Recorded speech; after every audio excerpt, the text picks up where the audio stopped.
Danganronpa.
Danganronpa.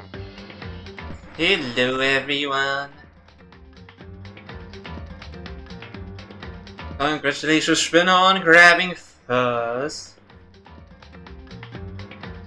And we are here to continue onward with Danganronpa.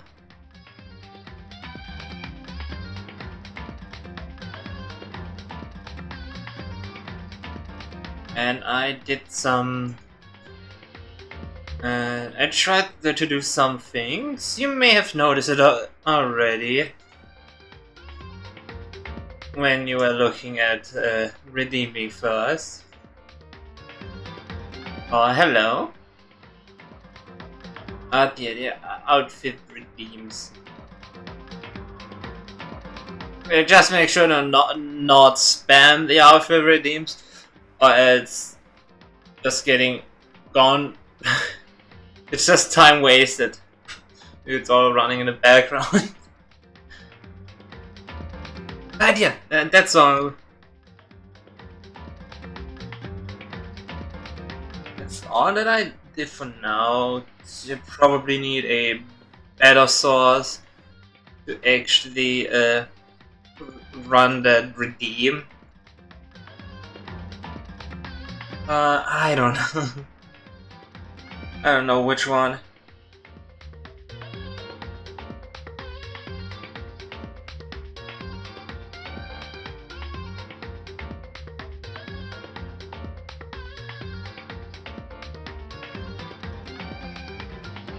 Hey, let's continue onward.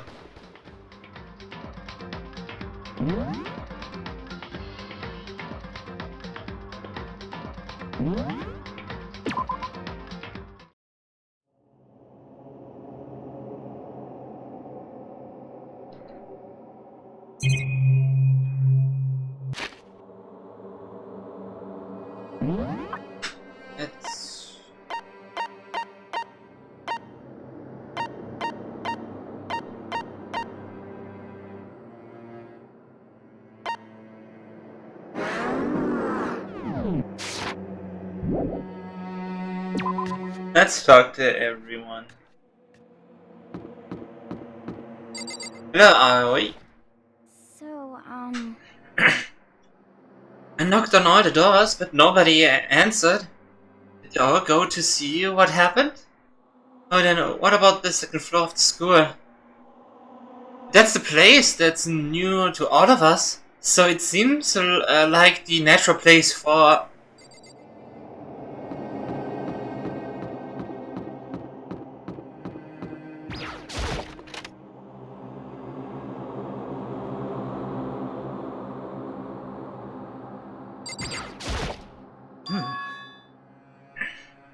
There doesn't appear to be anything here. What are you doing here, Sakura? Did you find something? Oh, no. It's just that what you said the other day must have been lurking in the back of my mind. Huh? Perhaps. If something has happened, the killer might try to use this to destroy evidence again. I suppose that was floating around my subconscious, and it led me here. Fair.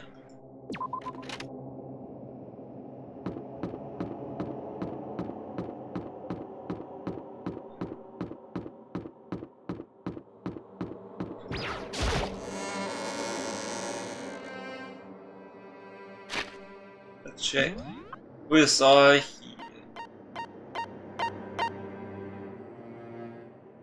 Only? Yeah.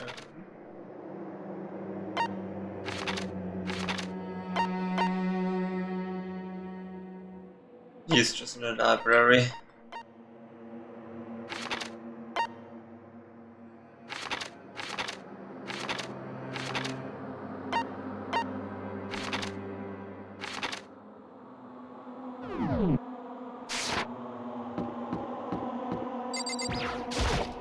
Yo! Hey, Makoto, honestly, what do you think? Huh? About what? Serious? About Byakuya. You think he is being brainwashed or so what? I don't know. You didn't know more about that kind of thing than me, right? What? What's that supposed to mean? Well, I mean, you are some kind of psychic, right? Hey. Listen, Makoto. I think you're completely misunderstood of what it is I do. Okay, listen, fortune telling is like... It's totally different from brainwashing or hypnosis or any of that pseudo-scientific bullcrap. I need you to understand that. So you expect me to think fortune telling isn't pseudoscience? Sorry, but I don't want to get yelled at.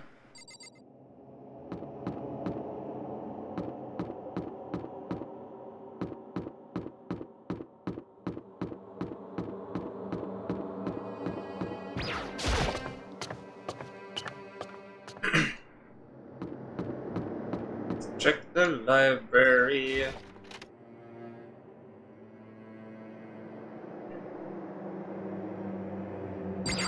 And what are you up to reading? There's nothing here of interest, don't you agree? You should go look somewhere else. Fine. I guess. Let's check the gym. Cool. Check this area.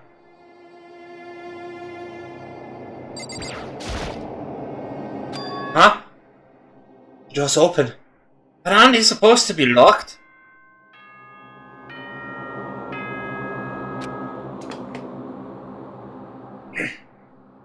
For this investigation, I have unlocked the doors. Please look around to your heart's content.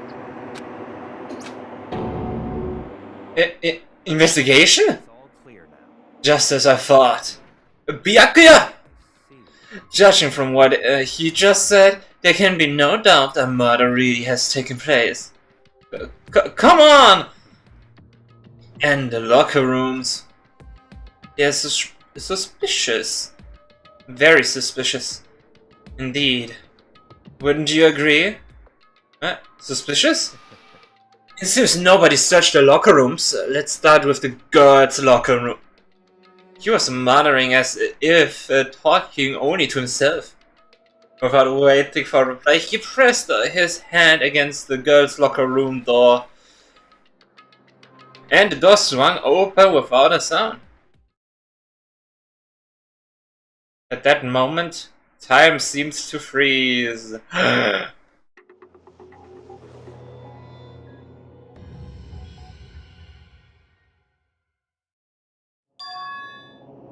What? I don't know how long it took for me to fully comprehend the reality of what I was looking at. Not even 10 minutes in! Perfectly for the 10-minute mark. Perfectly for the 10-minute mark. Just at the 10 minutes and someone is already dead.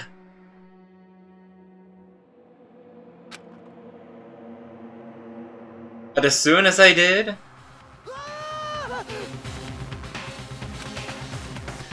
a wild, almost primeval scream escaped from my mouth.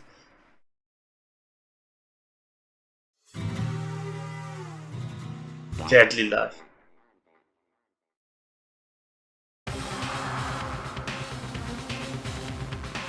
I tried to suppress my screaming, but it was useless. It surged out of me like water from a spring gushing out of the ground. Byakuya, on the other hand,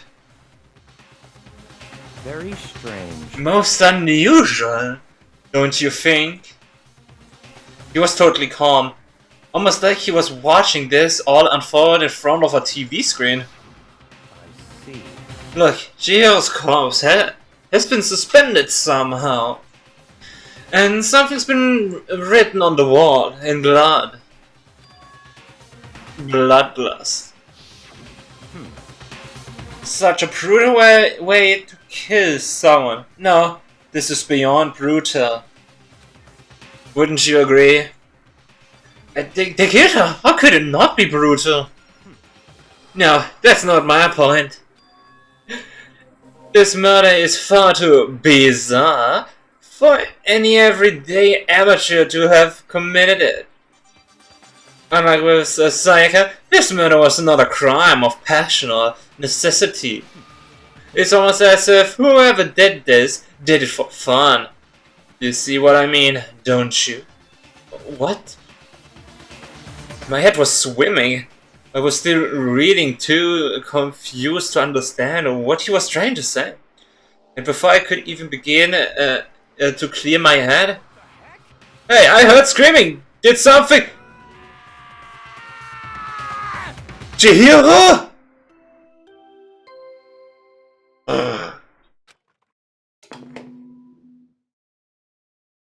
A body has been discovered.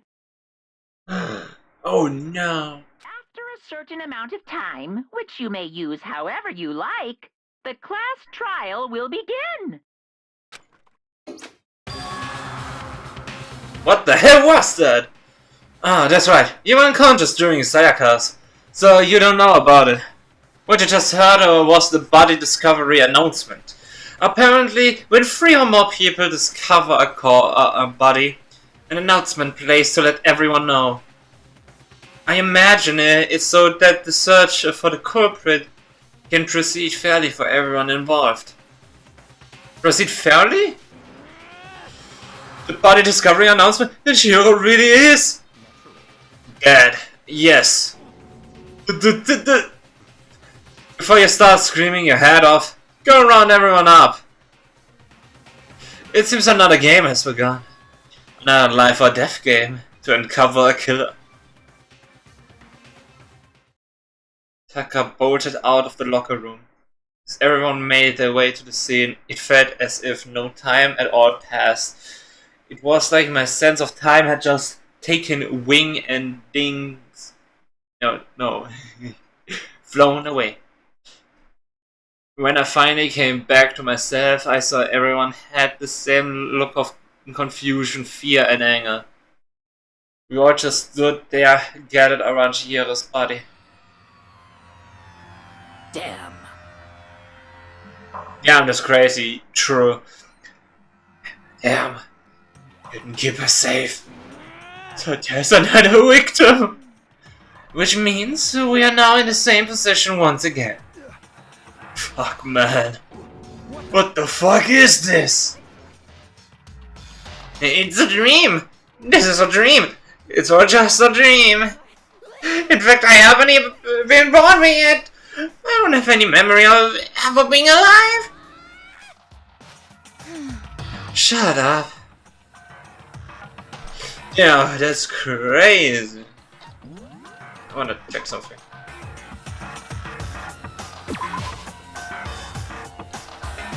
Okay.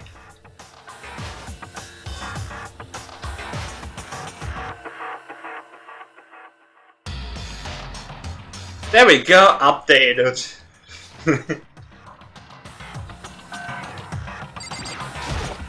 Just a second. Wait, Hey. there's something written on the wall. Doesn't that concern you? The wall?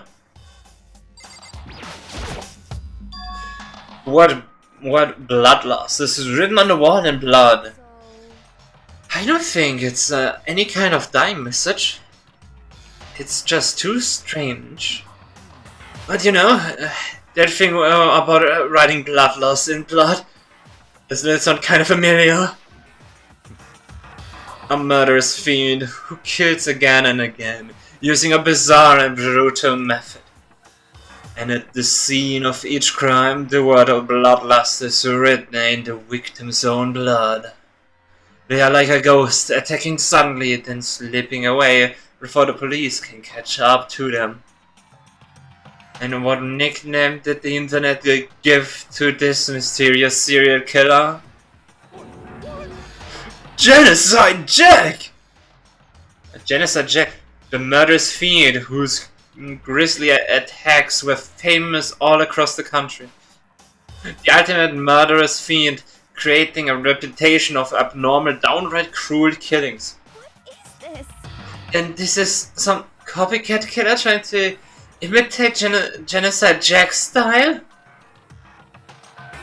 But why would anyone do that? Perhaps it's the work of the real Genocide Jack. The real? Wait, are you saying Genocide Jack is here in the school? No way! There's no way. But going so far as to write bloodlust at the scene, I'm surprised at their stupidity. Well, I can imagine a worse situation than dealing with a stupid murderer. What is it now? Joker! Nina was pointing toward the entrance of the girls' locker room. Joker was the last to arrive, and now she was just standing there. Why? Why? Good bonk. Good donk. She fainted. That did not sound good. Tucker! He now rushed over to the collapsed Tucker and started trying to shake her awake. Tucker! Are you okay? Come on, wake up! Oh, that's right. I just remembered what she said about how she faints anytime she sees blood. Oh, So she is hemophobic? I imagine she does not watch too many horror films then? This isn't a violation of the rules, right? I mean, technically she passed out somewhere besides her room. No, I think it should be okay. The regulation prohibited sleeping, like, on purpose. Ah, so since she didn't fail on purpose, it doesn't count. Gotcha. Tucker, can you hear me? Hey, you gotta wake up! As if she did hurt her. Tucker suddenly shot awake. As in, she literally jumped up from where she was laying. It was such a strange reaction that I was at a total loss of words. She leaped straight up into the air, changing her stance as she did. No time flat, she was just standing up, ignoring the physical contortions she had to go through. Her motions were totally haphazard. What? So hot that I was just so shocked, you know? It happens, right? Was I the only one? Toko, are you okay? I'm fine, I'm fine. Why? Is that a dead body? Hey, are you dead? what the heck? She must have hit her head real hard when she fainted. The white has a front and a back, a top, a ending and a bottom, a sea of truth there, and a web of lies. This is quite concerning. I mean, she sounds completely different. No, everything's fine. At least The status all gone. That's a good thing, right? It's clear to me that everything is not fine. Your eyes seem strangely vacant. It might be the best to take her back to her room for the time being. I don't mind taking her, but could someone help me? If you need help, I don't mind. Ataka, could you help me? Huh? She totally ignored me. Very well. You take care of the girl, and the rest of us can begin the investigation right away. You assume nobody has a problem leaving Sakura and Mondo on guard duty again? Hold on a second. Rush into an investigation? The mastermind isn't behind that. After what happened last time, surely you realize that. There's no question that Chihiro was murdered by someone among us. Among us. Isn't that right, Monokuma? Of course. Oh no, I don't.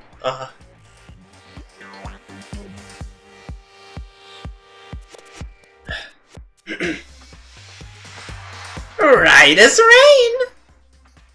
But don't take it as a bad thing. It's just a fact of life. Because that's how graduation works.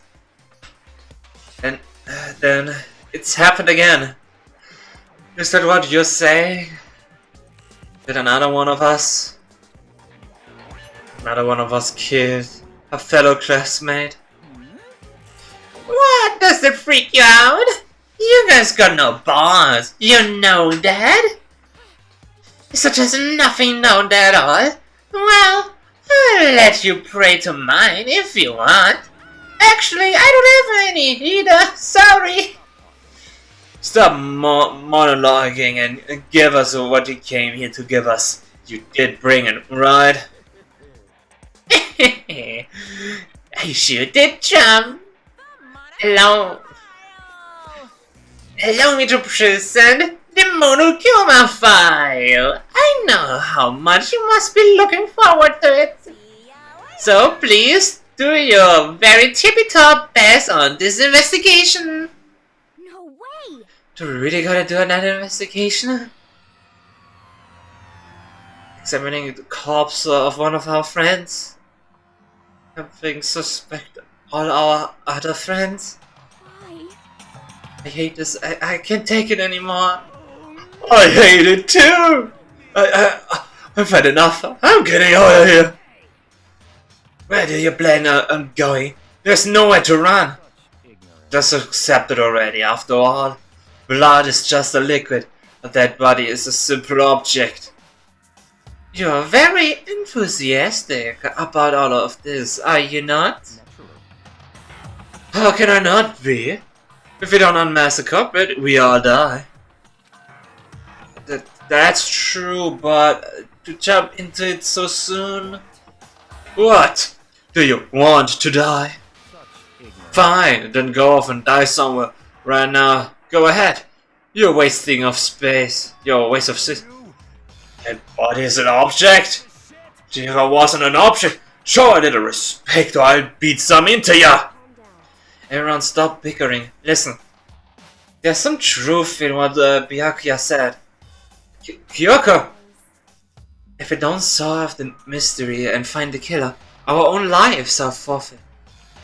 And if Byakuya is right that Genocide Jack is somehow the one who killed Chihiro, then unless we do something more, victims could start piling up. Forget more victims! If we mess this up, we're all dead meat! Hold on! If that's your worry, you don't gotta worry any longer. In any one killing game, the guilty party may only kill a maximum of 2 people. What? I don't remember any rule like that. I just came up with it. I mean, if one person went around and killed everyone, your lovely student life would be all over, right? The new rule has been added to the regulations when you... In that case, why not limit it to one person? Well, in a good good, Mystery. You don't want to miss out on at least the potential of a serial killer angle. Just so one would totally murder that possibility. Punishment is waiting for you. Farewell for now. I'll catch you guys at the class trial.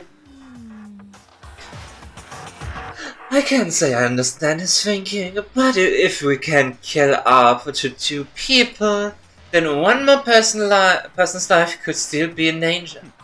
Interesting. Which is definitely not good. We need to uncover the culprit before something else happens. Son of a bitch. You need to shut the fuck up! Well, for now, Tucker and me are gonna drop Tucker off at her room. I'm gonna get dropped off. There's nothing to be done. We have no time to stand around here. We must begin our investigation towards Sue. If we do not solve the mystery of who killed Yoyo, then we will quickly follow her into the afterlife. That's true. I hate this, but if I want to survive, me and everyone else, we have to do it. If we don't have any other choice. First of all, I did better check the Monokuma file to see exactly what's going on. The victim was Jiro Fujisaki. The time of death is estimated to be around 2 AM. The body was discovered in the girls' locker room on the 2nd floor of the school. The cause of death was a blow on the head with a blunt object. She was killed instantly. That's all it says. Well, it's not like there's any point in complaining about it. No matter what, I gotta do what I gotta do. Monokuma File 2 has been added to the Truth Bullet section of your handbook. Hey, Makoto, do you have a second? Huh? Did you need something from me? Naturally. Of course. Life without purpose is quite dull, you know. What do you need? I'm going to let you cooperate with me doing my investigation. Huh? What? I'm purchasing your talent. The same talent which allowed you to solve Sayaka's case. Solve? No, You seem to have some limited use, which is why I've chosen you. You have the honor to contribute to my investigation. So you invited me to come with you. You're doing it for the most arrogant way possible, though. Let's go. Now then, shall we get started? But we need to get moving. There's no time to standing around. I don't really know what just happened, but it looks like we are working with Byakuya on this one. The posters of some blood. The posters got some blood on it. It must have happened during the murder.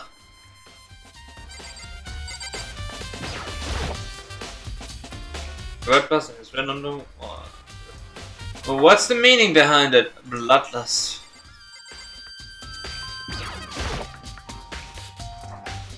And there's a dumbbell on the floor, and this is a bloodstain. There's a bloodstain on the dumbbell. The Monokuma File said a blow to the head with a blunt object is what killed her. Does it mean this dumbbell was actually the murder weapon? I don't imagine it could have been anything else. Locker room dumbbell has been added to the Truth Bullet section of your handbook.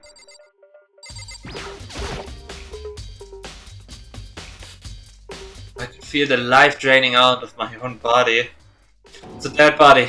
Chihiro's dead body. Strange. But the more I look, the more strange it all seems. It must be Genocide Jack's handiwork. But we're still not sure he did it.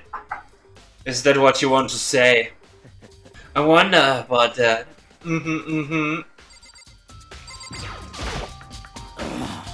I use this locker room all the time. Now it's become the site of Chihiro's death. But why was she killed in a locker room?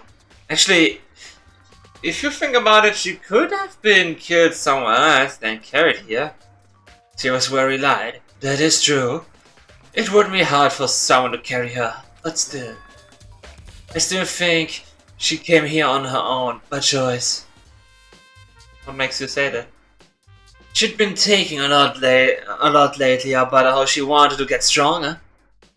So you're saying she came here to exercise? But according to the Monokuma file, apparently she was killed around 2 in the morning. She really have been exercising that late? You know, myself are usually in the locker room during the day. So she probably avoiding it then. Avoiding it? Although we invited her to join us more than once, she never showed up. So I can only assume she was trying to avoid us. And instead, she came to exercise in the middle of the night? Perhaps. But it's difficult for me to imagine she would have come alone. She did want to start exercising, but she specifically mentioned she couldn't do it by herself. She needed support from others. So you're saying she could have come here in the middle of the night to train in secret, but that she also would have come with someone else? It's a possibility, I think. Sakura's account.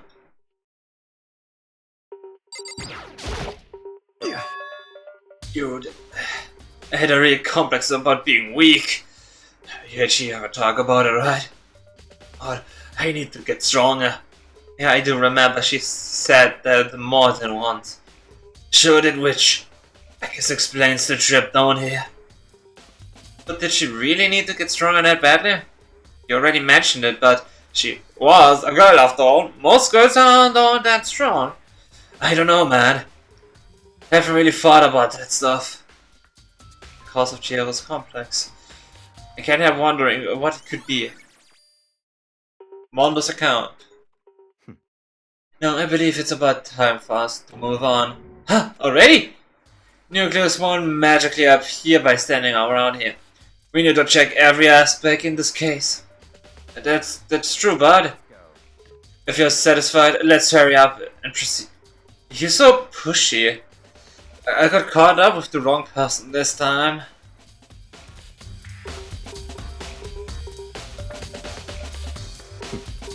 So this is our next location. This place is related to the investigation. Figure it out for yourself. It's no fun if you don't, right? That's not even the scene of the crime, idiot.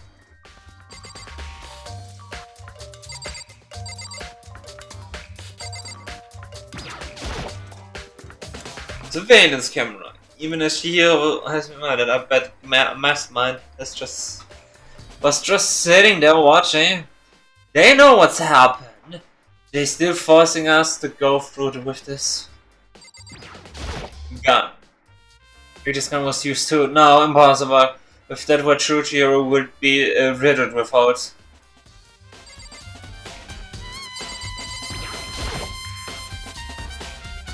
If I remember right, this card reader is meant to work on our handbooks, right? What? Do you have an issue with it? If so, you should take it out with Monokuma. He said that and quickly, sharply clapped his hands together. Did you call for me? You called for me? Has he been domesticated? Right. It seems that Makoto has a question for you. You need something? Sure, what's up? Wait, it's just about this card reader. Yep. Yes, the card readers have all been designed to interface with each of your e-handbooks. You can only enter the locker room corresponding to the gender listed in your individual handbook. And it's impossible for two people to go in a row. For two people in a row to go through while the door is unlocked, correct? Unbelievable. If there were some sort of erotic terrorist on the prowl, His sanely mounted Gatling gun would initiate a Swiss cheese slaughter. And the school regulations prohibit anyone from lending someone else their handbook, correct? Correctly correct. So then, it means only girls can go in the girls' locker room, and only boys can go in the boys' locker room. In other words, Chihiro's body being found in the girls' locker room means, hey Makoto, I can see right through you. See right through me? Allow me to tell you what you're thinking. Since Chihiro was found in the girls' locker room, the killer must have been able to get in there. As such, the killer must be one of the girls. Did I get that right? Good lord, you're simple. But am I wrong? You should pay closer attention now to the regulations. The answer has been in front of you the entire time. Loaning your e-handbook to another student is strictly prohibited. Only the act of loaning a handbook is prohibited.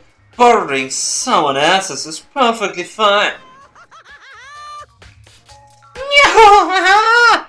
I would expect nothing less from the prodigal son of the noble Togami family.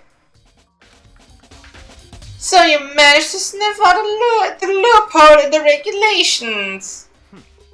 Knowing you, I would bet you created it on purpose, didn't you? To add a little more excitement to things. Yeah, you're treating me like I'm the only little appetizer instead of the main course that I am. Now then, since the dead can't actually talk, they are not people anymore, they are things. Get it? Got it? Good! Wait, hold on, you're saying that's a loophole, but in order to borrow something from someone, then that means someone would have to loan it, so, Why you? So sleepy. Just listening to you makes me wanna pass out. Be more like Byakuya and get your poop together, or else I will charge you with criminal negligence. No more questions. Figure out the rest your own damn self. That's fine. Well, I know you are unfortunately lacking the mental faculties, so I'll fill you in myself. Let's head to the main hall. The main hall? That'll help you understand what's going on. Card reader has been added as truth bullet section in your handbook.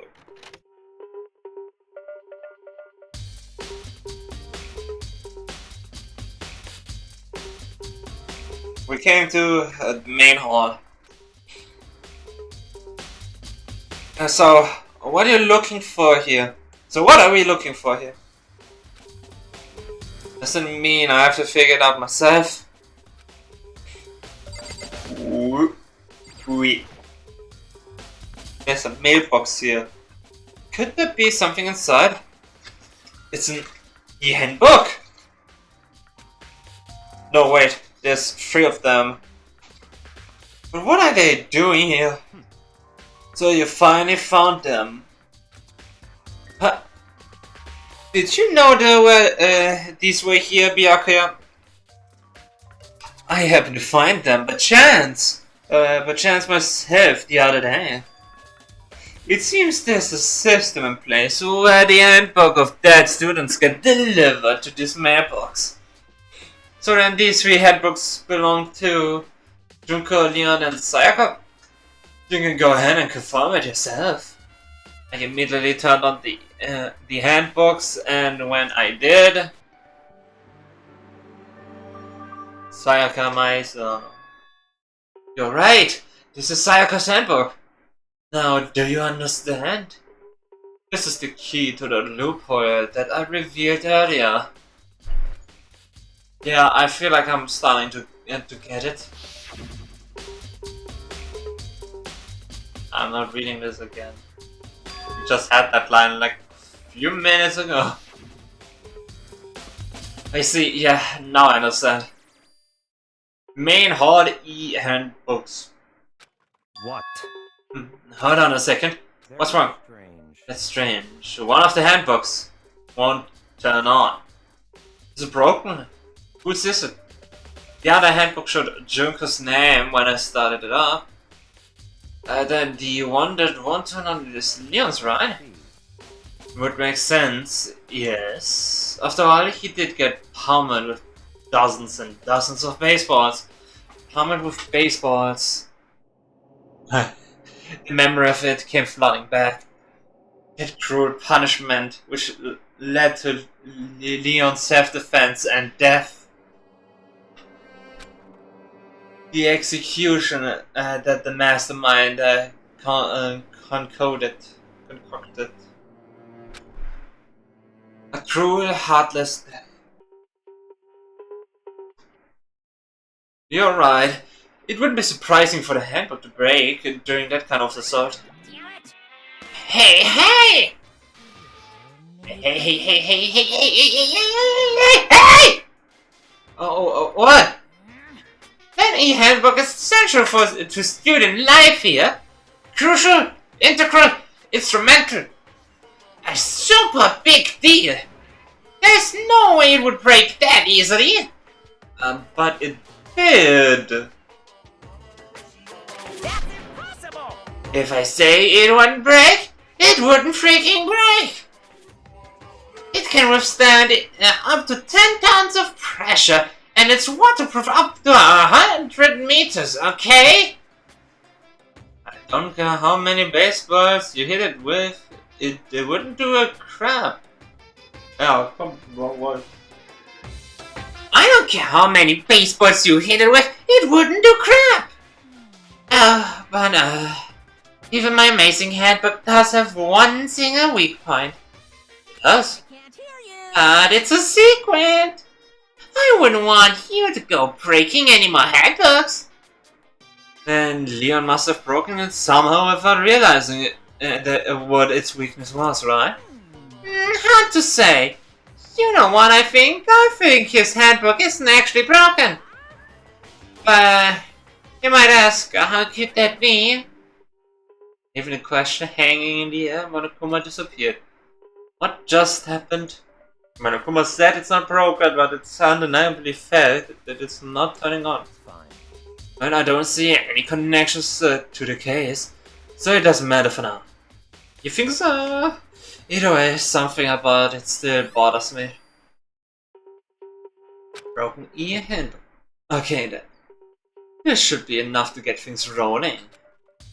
Let's begin our investigation in earnest, track down the true culprit. Yeah, we need to find out who killed Chio. To be exact, not quite. Huh? Not quite?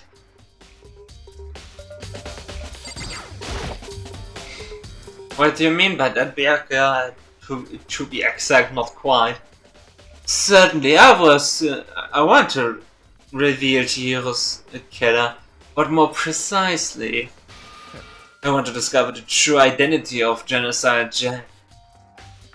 Then you really think, you truly believe Genocide Jack is the one that killed Chihiro? Let me repeat myself. Absolutely.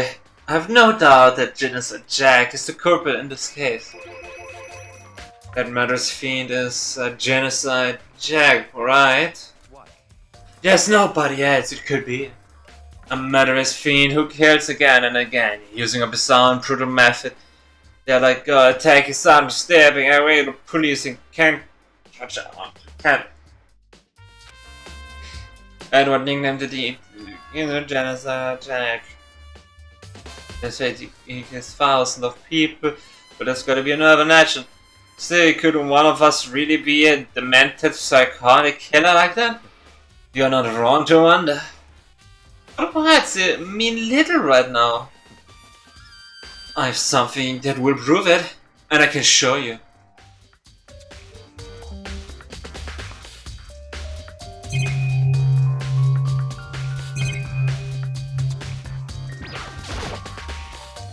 What do you mean? Don't make me repeat myself. Another basis to believe that I assure you, Jennifer Jack is one of us. Is there really proof? There's somewhere that'd like to take you. Just to provide all the evidence you need. Clear now. Evidence that Genocide Jack is the one that killed Chihiro. Evidence? Does something like that really... Ah, hey you two! Big trouble! Need your help? I have time to play with We are busy, leave us alone. I mean, But it's an emergency! Emergency! Come on, please, you gotta help me! please. It's a serious emergency! Please, please, you gotta help me! Just calm down, okay, Hina? I mean, But it's an emergency! An emergency? What happened? Something's wrong with Tucker. She's acting super strange. But I mean, she was acting strange earlier, right? What should we do, Byaku? very strange. Since it's Tucker, I must admit, I'm intrigued. I suppose we can take a second to see what's going on with her. Are you sure? Make me repeat myself. I didn't expect that. True. I didn't expect him actually having the whole voice line voiced.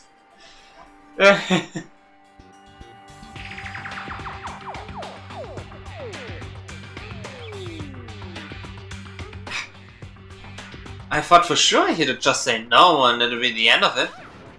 Okay, come on, hurry! Wait for us, Ina! Looks like she headed to the dorms. To Toka's room, most likely. You're right!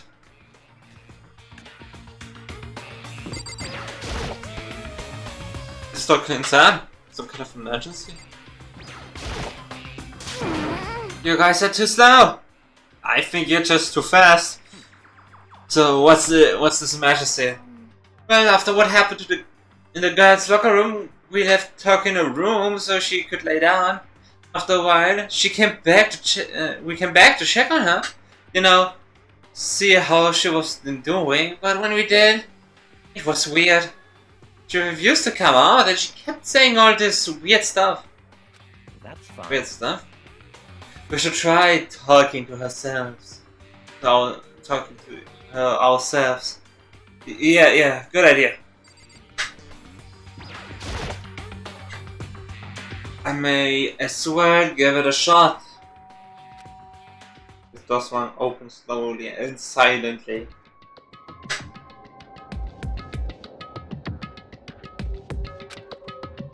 Holy crap!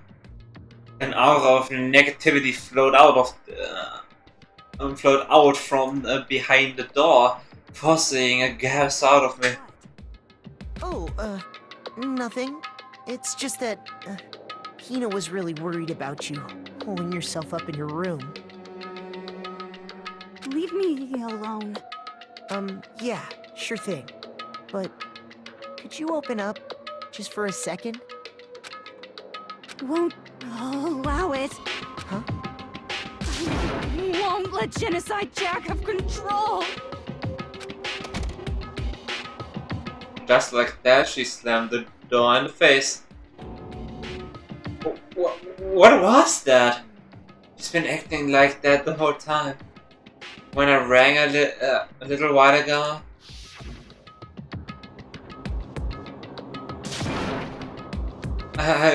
Drive out the murderous fiend. It doesn't make any sense, right? I was afraid to leave. I am too eager.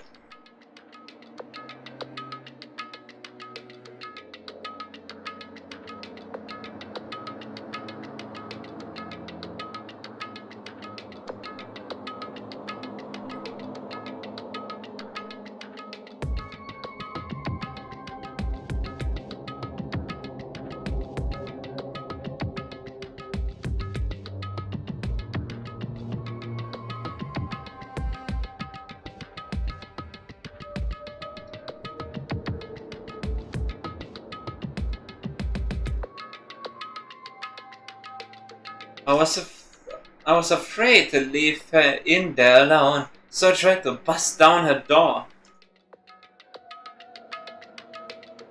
But it felt like something was holding it shut on the other side. I couldn't even budget. I was scared enough to even bar her door. Does she think the same? Does she think the same thing as Byakuya? Does she think the serial killer genocide Jack really murdered Chihiro? Is that why Turko's so scared? Whatever it is, you're really worried about. I'm really worried about her. Isn't there anyone who might be able to pursue her? Akuya. Byakuya, do you think you could ask her? Come out of the room, I mean. That's fine. Sure, whatever. You're gonna talk to her, Byakuya? Well, I guess you can be nice when you want to. Byakuya stood in front of her door, not making a sound, and pressed the doorbell. After a few moments. What do you want? Hey, leave me alone. You're so annoying. Byakuya. I'm sorry, I couldn't keep her promise. Don't worry, never again. I won't let genocide Jack have control ever again. With that, the door slammed shut. Even Byakuya couldn't pull it off. There's nothing else we can do. Let's get back to the investigation. Hold on! Hey, Byakuya, what was Toka talking about just now? Something about a promise? Oh, I have no idea. Another one of delusions, I'm sure. But Stop talking. if you say I don't know, that means I don't know. Just let Hina take care of her. Yeah. Okay. I'll stay here and keep an eye on her. Let's go. Well then, let's go. Without waiting for a reply, Byakuya sped away. Byakuya! I heard catch up.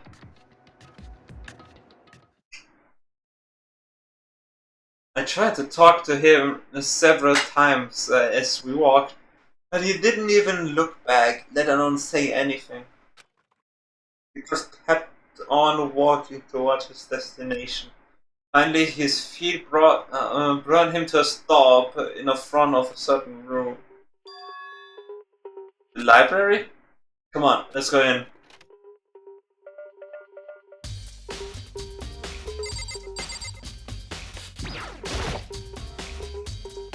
Is the evidence that proves it was this Jack really in the library? I repeat myself.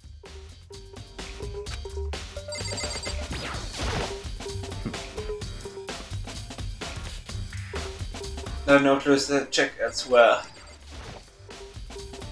If I remember, on the other side of this door, it's the archive, right? Hurry up, we'll go inside. Oh, here? Let's go. It all makes sense once you're inside. Look at that many books. Whoa, there's so many books and files, and so much dust So too. in other words,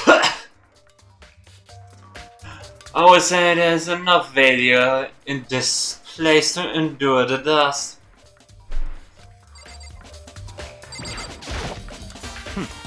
If you pay attention to your surroundings, you're sure to discover that value for yourself. There's no LGBT characters on Danganronpa 2. I mean, yeah.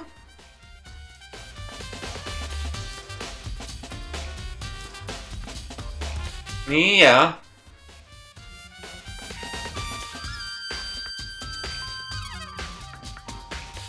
And yeah, just... In the first chapter, the character don't notice the name Leon upside down. Because even the translation canonically, they still speak in Japanese.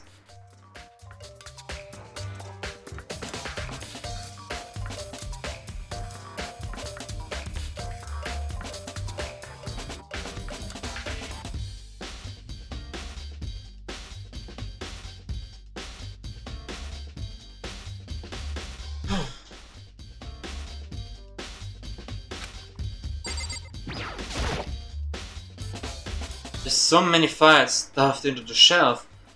What's in all these things? Those documents are dangerous. Dangerous? They detail all the people who control the world from behind the scenes. Dangerous truth for a commoner. Do you mean like members of the Diet or something? No. I mean the ones with real power. The secret council, controlling everything from the shadows. If you're ready to be disappeared for it, then take a look. There are some very interesting people in there.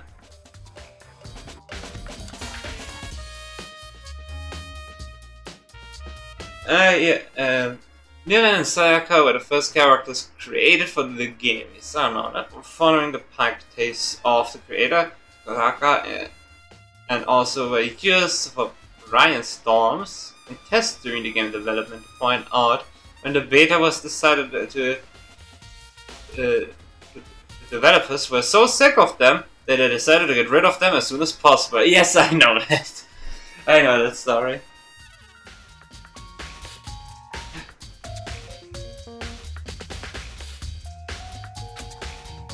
You're just kidding, right? Am I? I just let it go for now. This shelf is stuffed tight with files. Without really thinking about it, I picked one at random. Ah, you have a sharp eye indeed, just like that file. Huh? It's a report on a presidential assassination. The original is kept at the National Library.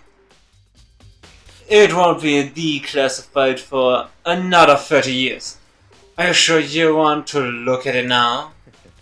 There's no telling whose crosshairs you might wind up in for peeking at it.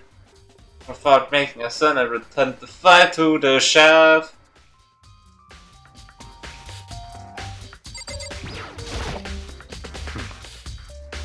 They reveal the ones with real power, the secret of the council controlling everything from the world from behind the scenes, dangerous room of government.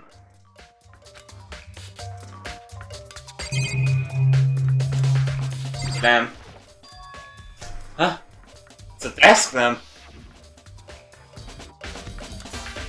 Oh yeah! It's the same one I saw Byakuya using in the library before. What? Did you have a problem with that lamp? It was here before, then I moved it over there. It's too dark over there, so I thought I'd put it to good use. Nice.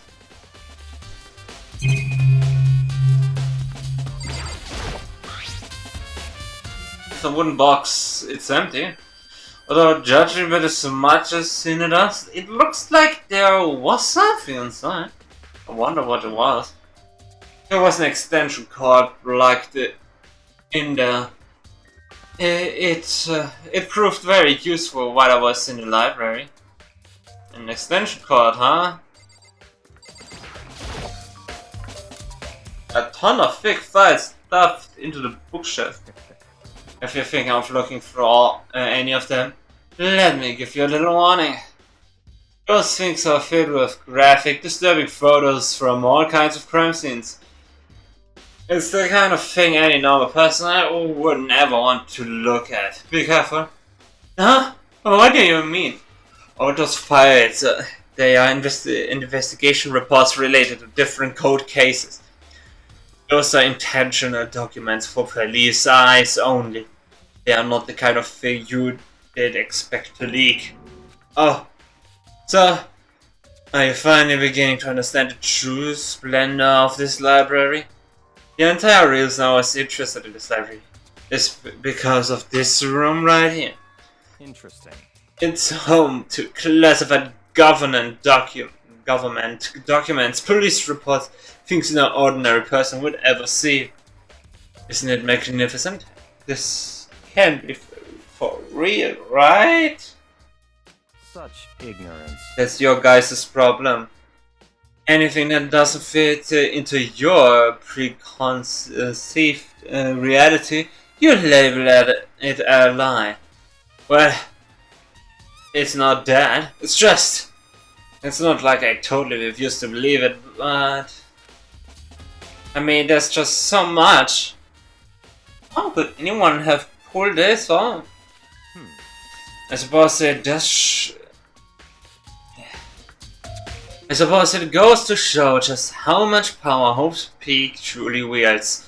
Or perhaps the mastermind may have wanted to provide us with enough entertainment to keep us from getting bored. It's no use, I can't keep up with this. It's just too unreal. What's wrong? You still can't believe it. What about you? How can you believe it so easily? Things like that are usually impossible. What do you mean, usual? Usual, normal, ordinary, simple. Those things don't exist anywhere in the real world. If you don't understand what they actually represent, you don't understand the nature of anything. You don't pull your punches, do you?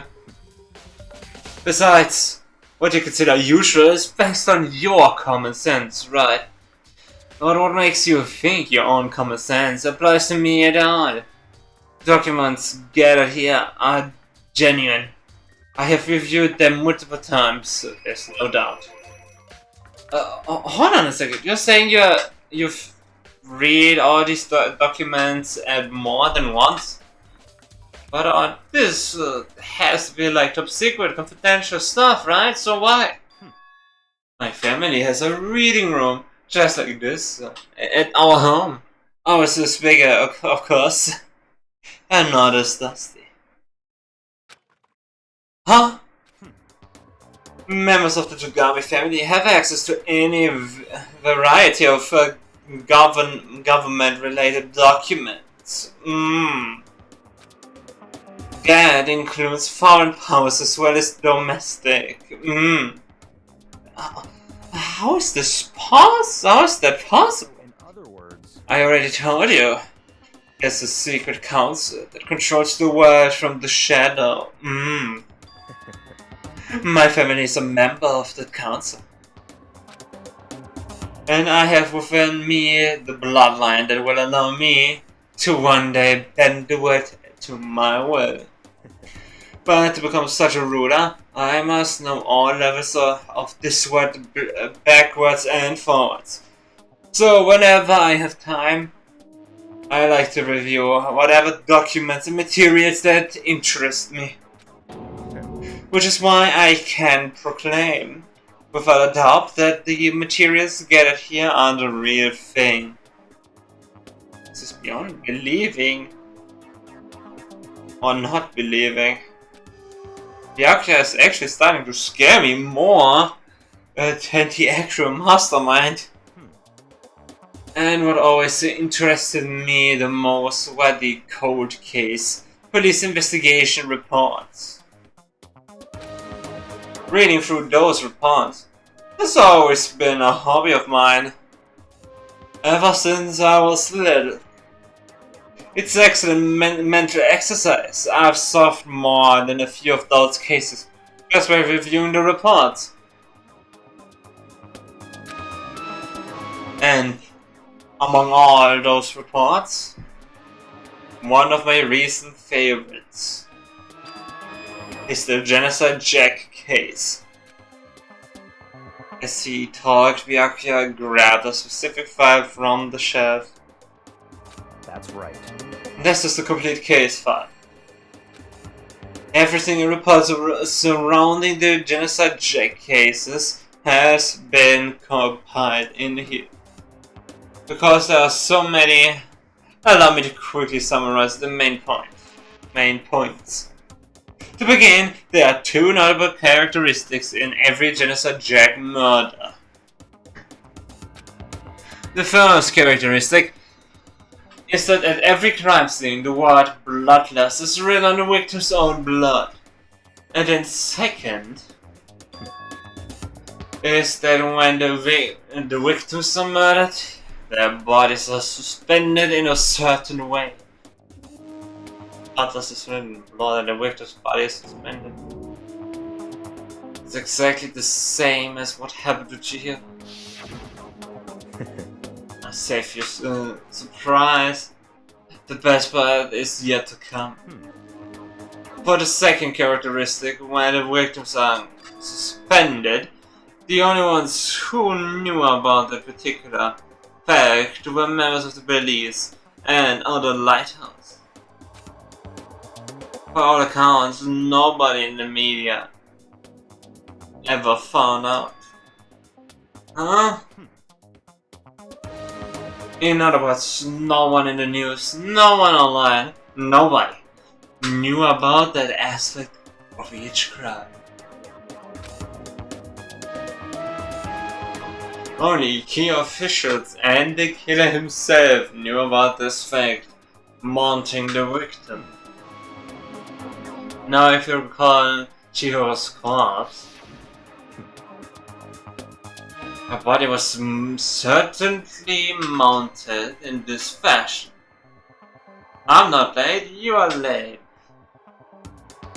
I mean, it's 1 hour. It's not like the first day death came in less than 10 minutes. And welcome code.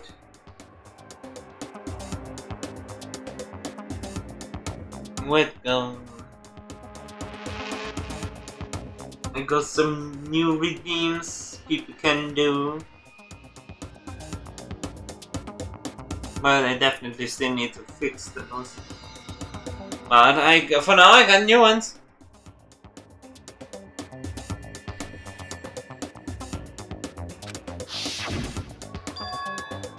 So how could the killer have known about suspending the victims?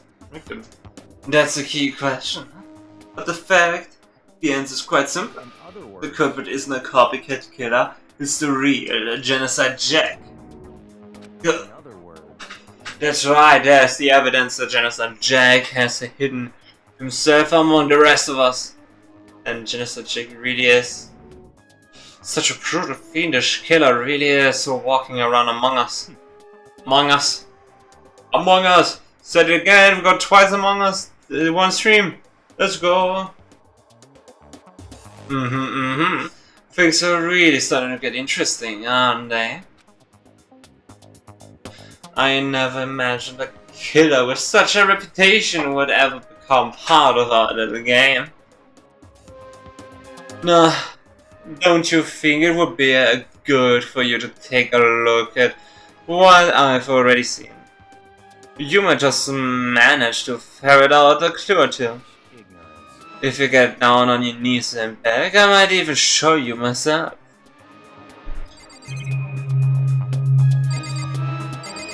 Camera at the corner. There's even a surveillance camera here.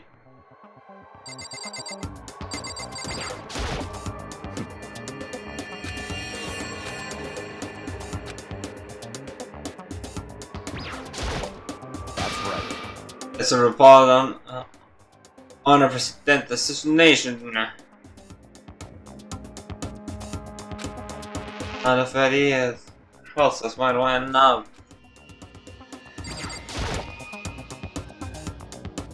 There's a ton of fake files. Oh, those files, there are investigation reports related to different cold cases. Just the International Document Police eyes only. If it's traffic, there's a phone, there's a about that.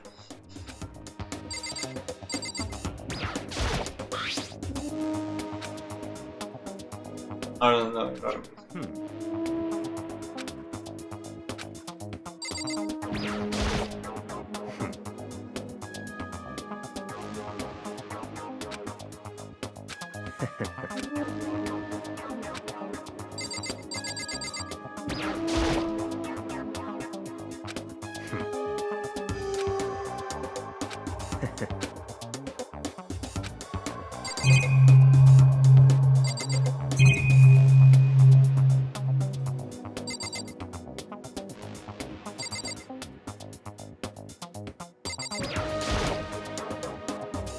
About the Genocide Jack case.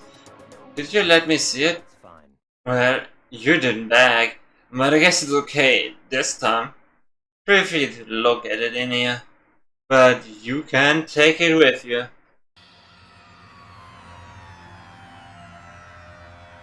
Okay, Byakuya handed me the file and I flipped through it with tense, nervous fingers. Suddenly my hand stopped. I had reached the page where photos of the scene of each crime had been collected.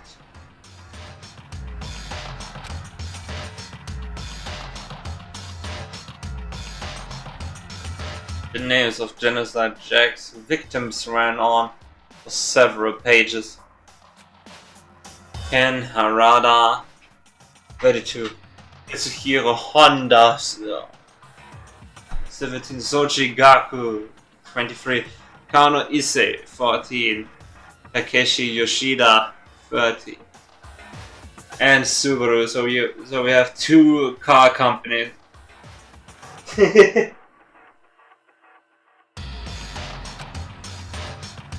Komatsuma Taro, Takefumi Gono, Uchitano Shisa, Takeshi Masamune, Yuko Yumejima. There was no end to it. But one thing became perfectly clear when I read. All the killers, countless victims were killed and suspended in the exactly the same way. The scene in every murder, the word bloodlust was left in the victim's own blood. Now did you look at the next page? And you'll find another interesting thing. Interesting tidbit. Next page. Profiling results. All of the crimes took place either on weekdays at night or during holidays, either day or night. The most common time for the killing takes place was on holidays in the afternoon. Based on these facts, it could be suggested that the suspect may be a student. Evidence suggests that the suspect lingered at the scene, but when they did leave, they were in a panic. Because an eyewitness has never since come forward, and it's unlikely there was any external reason for this. This confused behavior suggests that the suspect may potentially suffer from dissociative identity disorder.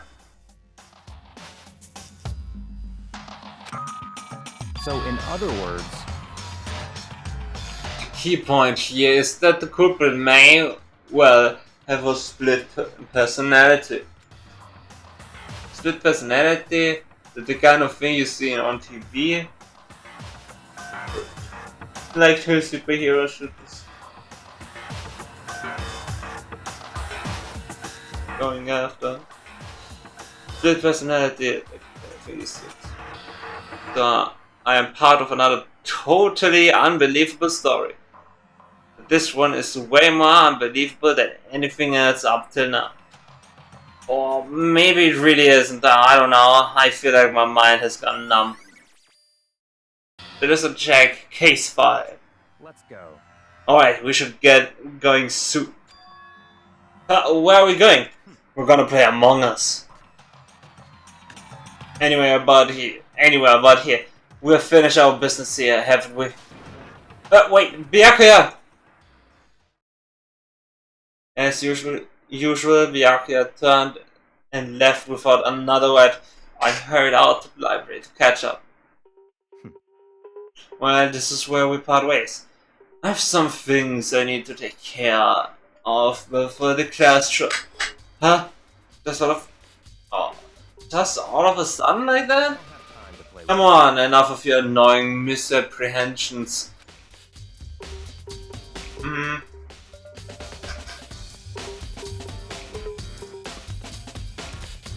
I had the text in line that I wanted to read, but completely failed actually reading it and that. And I forgot what it was. Yeah.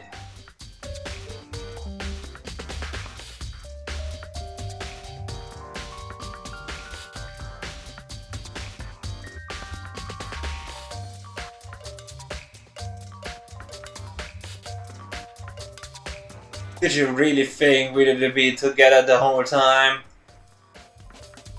Take responsibility for yourself and do something useful. Move the investigation forward on your own. Well, goodbye. And just like that, he was gone. Just as quickly as he did ask me to join him.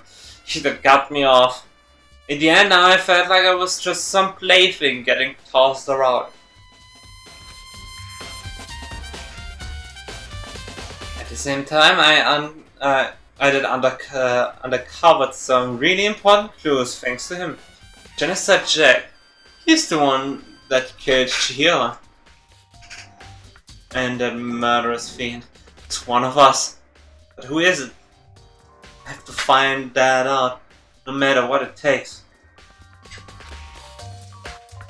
And to do that, there's somewhere I have to go investigate one more time.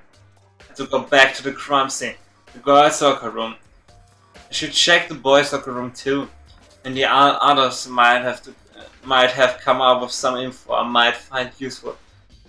While I'm at it, I need to find out everything I can.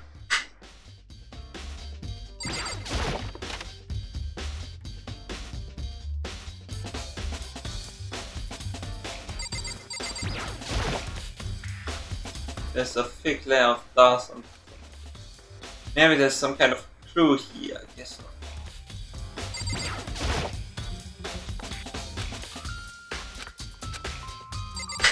I cannot not. I guess not.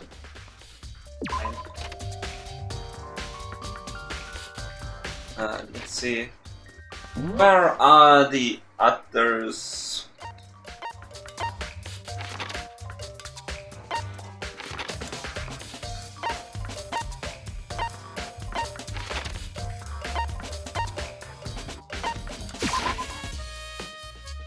Let's turn down.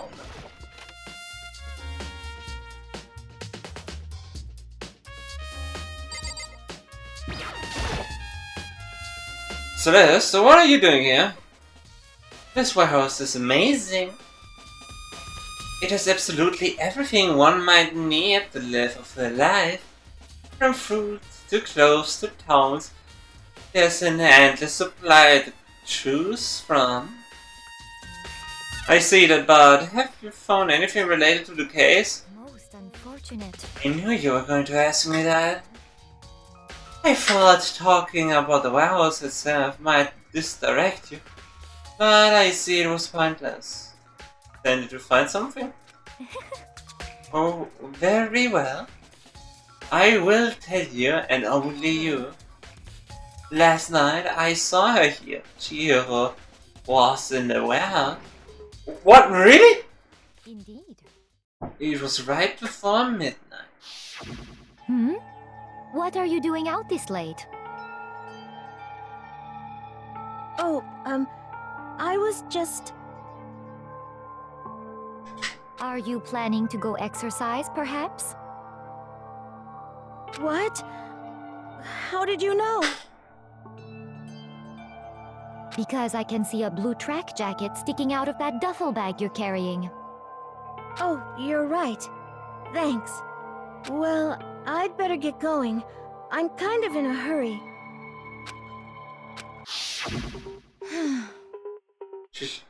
She stuffed the jacket into her bag in a hurry. It was almost like she was trying to hide it. And just like that, she was gone. Indeed. I assumed she was merely stocking up to go exercise in the morning, but it would appear she ignored the nighttime rule and headed directly to the girls' locker room. If she hadn't broken our rule, none of this would have happened. You get what you deserve, I suppose. So apparently she went to the girls' locker room late at night in order to exercise without anyone knowing. But the strange thing is, there was no trace of the track jacket or duffel bag Celeste said what she saw Chihiro carrying, which would mean the killer would have gotten rid of it somehow.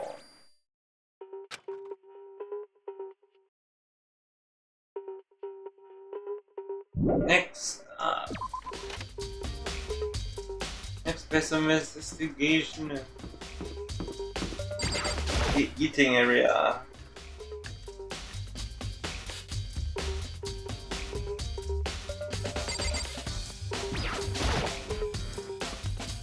Oh, Hina, how's Stalker doing? Same as before. She won't come out.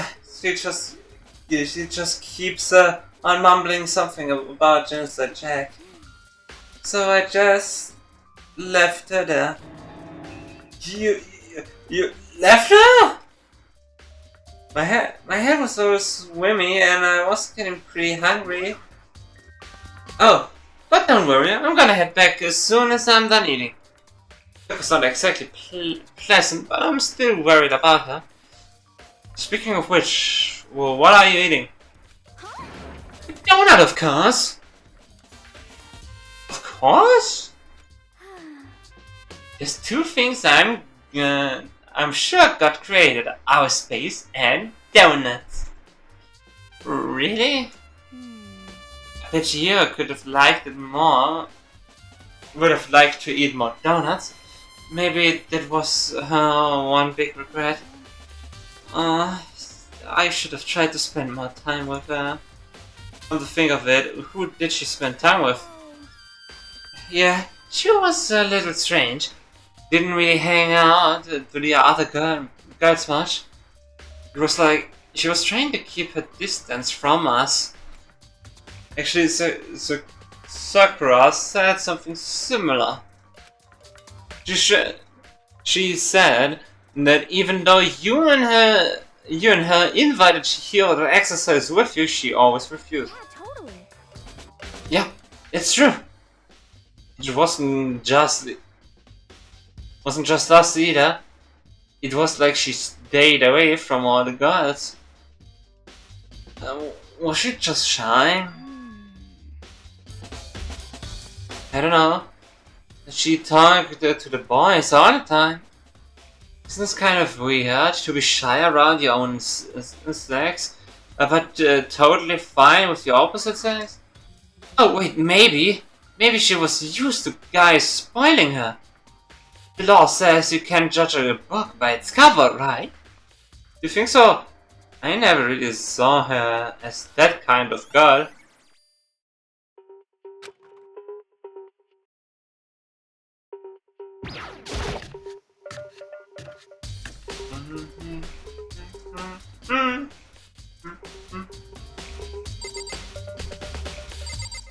Knife is missing, oh my god.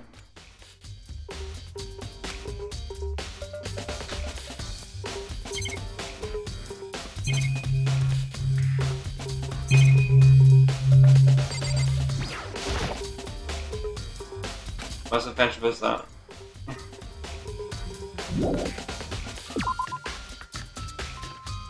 Does it really say all rooms when it's just one place?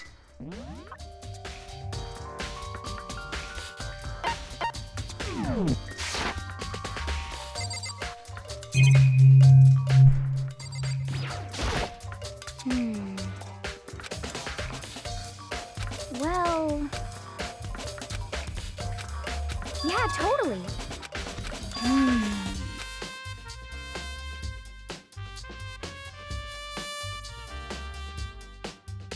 Ah!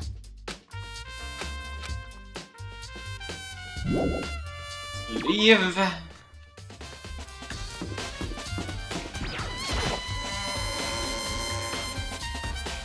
Let's see, is anyone in this floor?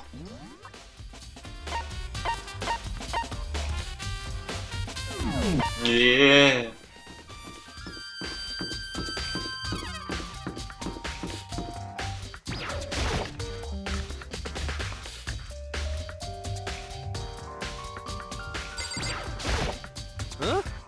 Oh, hey, Makoto. What's up? I haven't been up to anything myself, that's for sure. I definitely haven't looked inside the mailbox.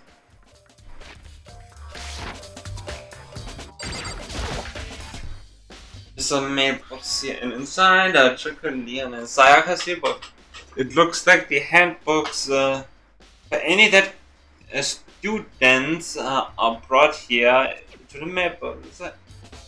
The rule says long blah blah blah. Only Lenny is against the rule. Also, it looks like Leon's handbook refuses to turn on. But according to Monokuma, it shouldn't be broken. Is it really unrelated to the case? Either way, something about it still bothers me.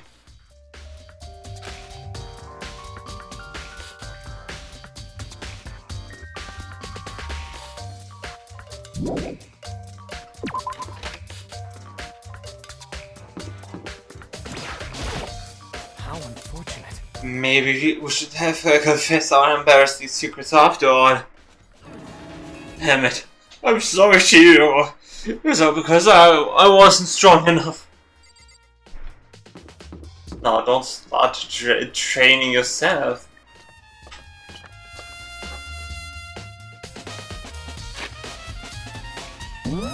How many other rooms? None, okay.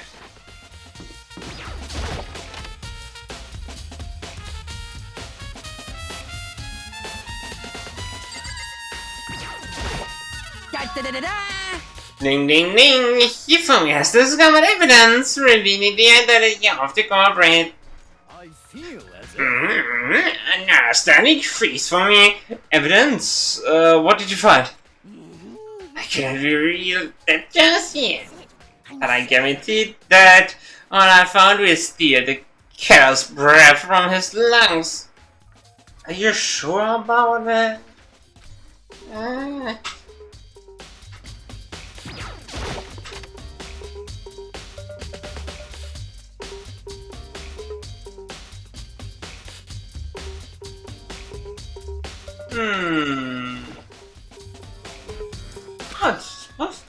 The popular boy band called Tornado somehow doesn't quite seem to fit in the boys' locker room.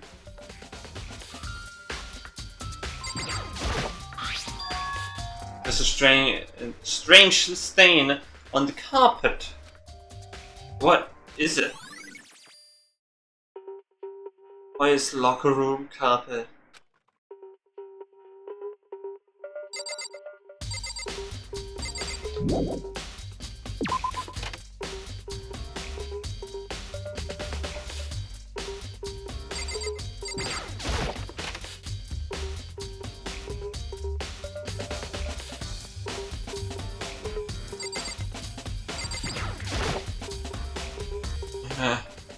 That's a blood-stained poster. The blood is the most noteworthy part, but the big crested swimsuit model is pretty noticeably too. A girl's locker room doesn't seem like the kind of place you'll find something like this. Oh, but wait, that reminds me, the poster in the other locker room is... That's right, there's definitely nothing strange about this. The boys' locker room, there's a poster of a popular boy band. Girls' locker room, there's a poster of a big dress swimsuit model. If the posters have been switched, but if they were white, what reason would anyone have? Maybe I should talk to someone who knows a little more about the locker room.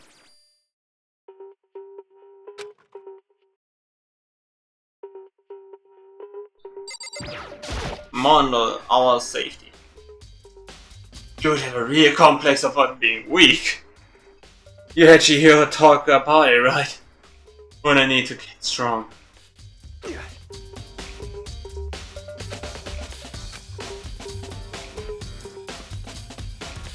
You already mentioned it, but she was a girl after all. Most girls aren't all that strong. I don't know, man. I haven't really thought about this.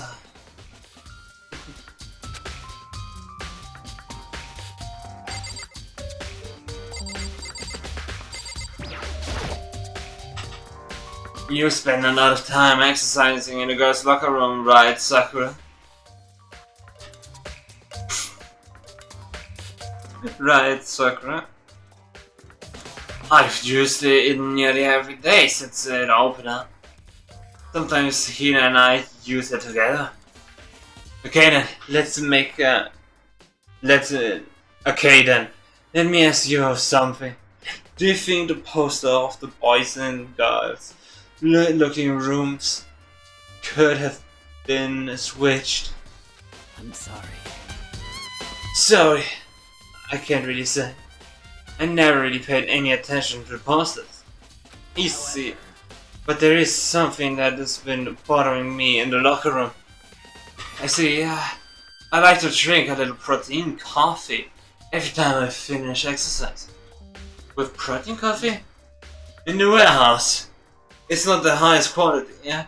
But I don't have a lot of other options. I mix protein powder with coffee and down a glass of it after exercise. Anyway, the other day I spilled some on the carpet in the girls' locker room and it left a stain. A stain? But I don't see any stain on the carpet now. Of course. Exactly. I noticed it earlier. The stain has disappeared. I can only assume someone came along and cleaned it up. But still, isn't it unusually clean? As if there was never a stain here to begin with. Disappearing stain.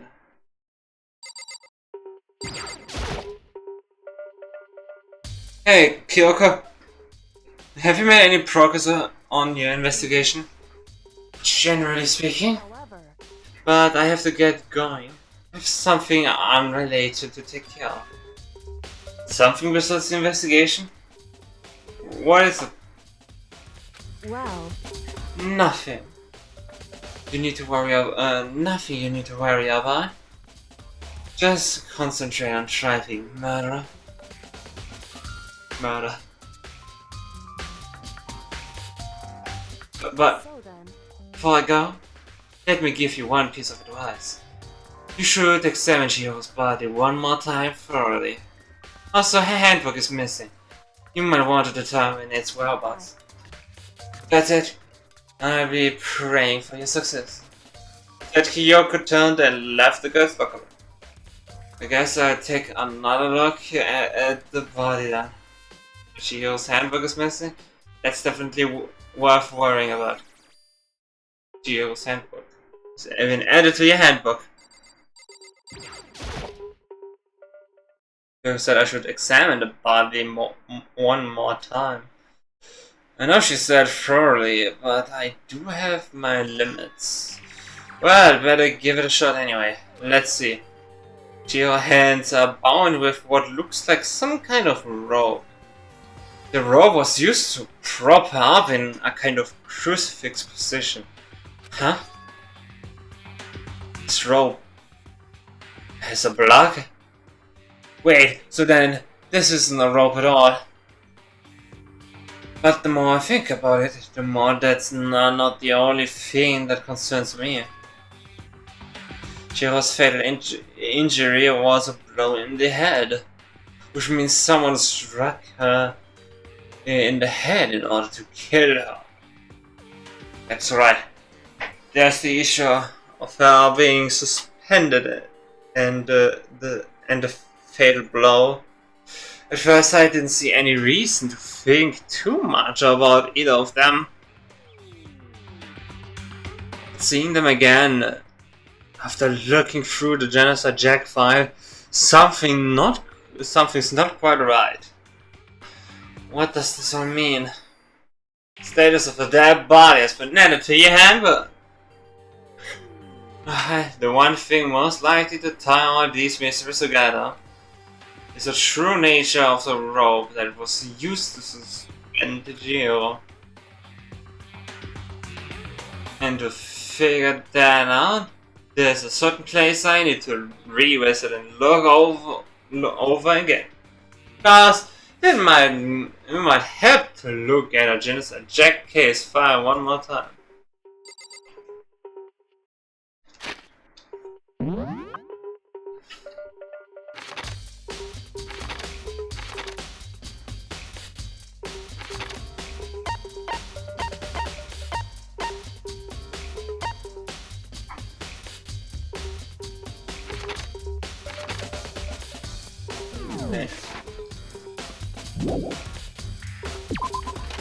Let's go to the library.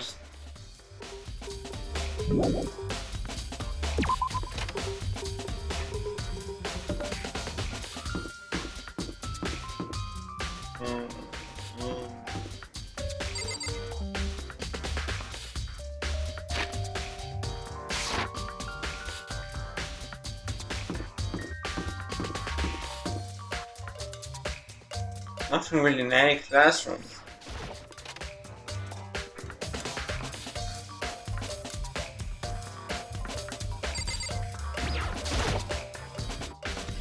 There's a... Fine.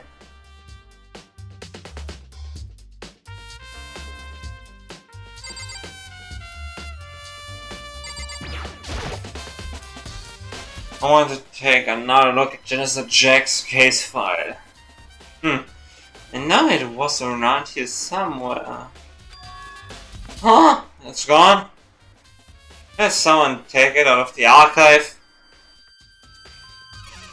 But the only one who would do something like that, I can't think of anyone but Byakuya.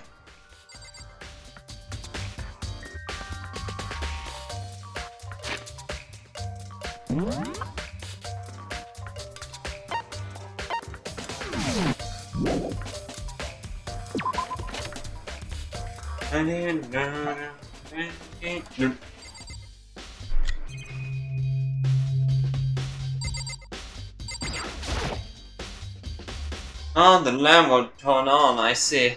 It's not plugged in. The lamp's cob isn't long enough to reach the outlet from here. But at least I saw it. It was definitely on, and it was directly right here. Oh, that's right, Byakuya was using an extension cord. Oh, there's no extension cord here from...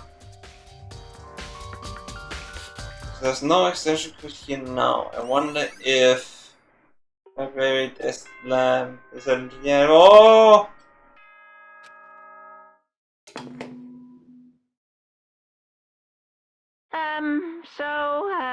I'm getting tired of waiting. Shall we just plunge right in? It's the moment you've all been waiting for! The class trial! You remember where to meet, right? Please go through the red door on the first floor of the school. See you soon! Begin the class trial, or it's about to begin? The red door is right through here.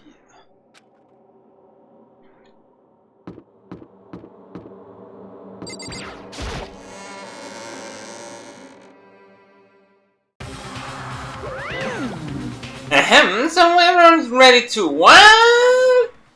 Am I blind? Oh, are we missing someone? Yo. Yeah, Toko's not here. And Toko is... You really don't remember? Kidding, I'm just kidding. How can I forget that job? She's a crucial part of the class trial this time. What are you gonna do?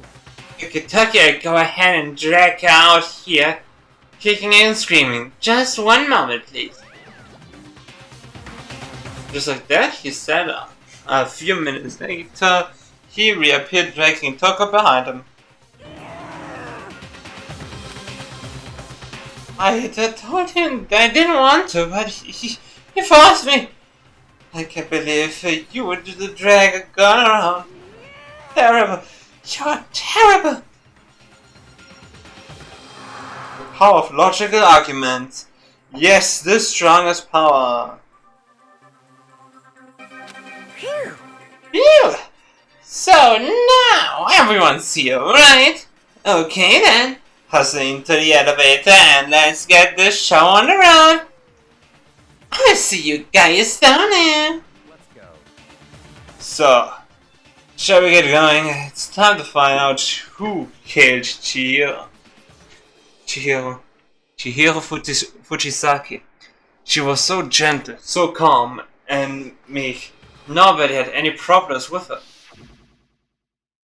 Someone made a choice to kill a girl like that. And the murderer is one of us. Someone standing right here. There's something odd about Toko's behavior. I do not think a mere shot is enough to explain it.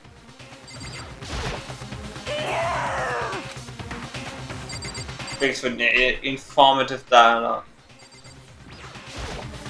Shall we go? Shall we begin? You ready? We're doing this. Well then.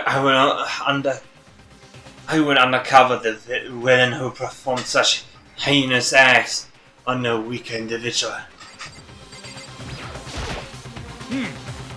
I don't know why the killer did what they did, but I'm sure it'll work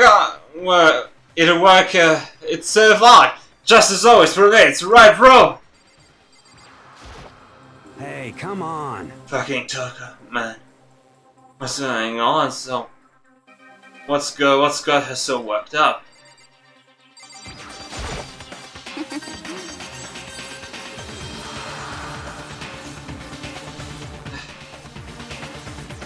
I guess I wasn't much better on this one.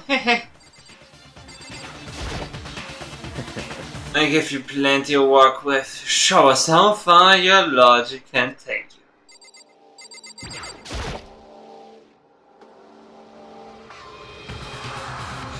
We have no choice, right? We have to do this. It's true. Yes. He gave us one nod in reply. One last deep breath. Walked toward the elevator in shaky legs. With each step forward, I could feel my heart starting to race faster and faster. As soon as everyone was on, the elevator began to descend. I couldn't get a handle on my emotions. I couldn't stop speculating.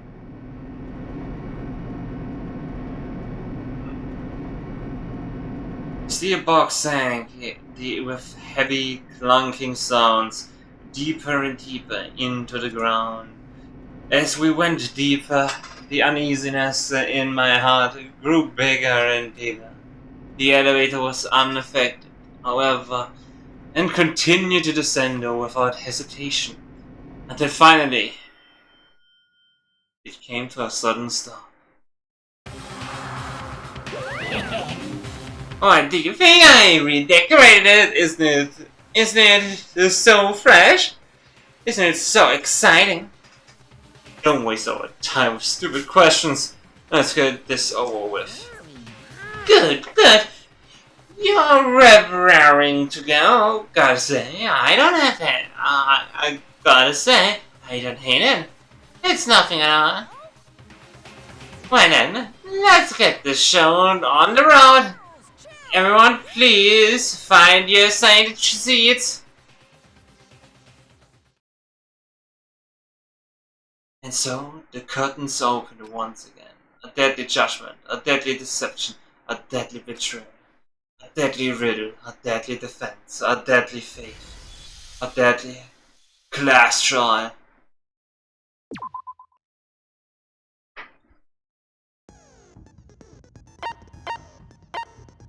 Sad skit, we have so many skits.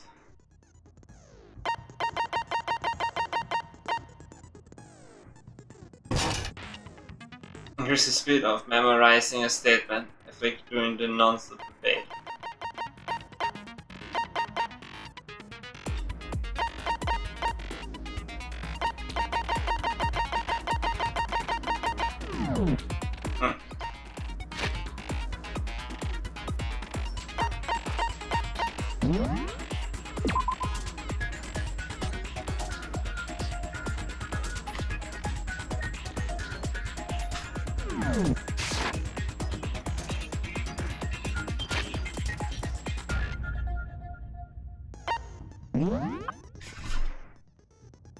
Gamified Sacros account, locker doorbell, locker room doorbell, Mondo's account, the card reader, main hard e-books, broken e-handbook,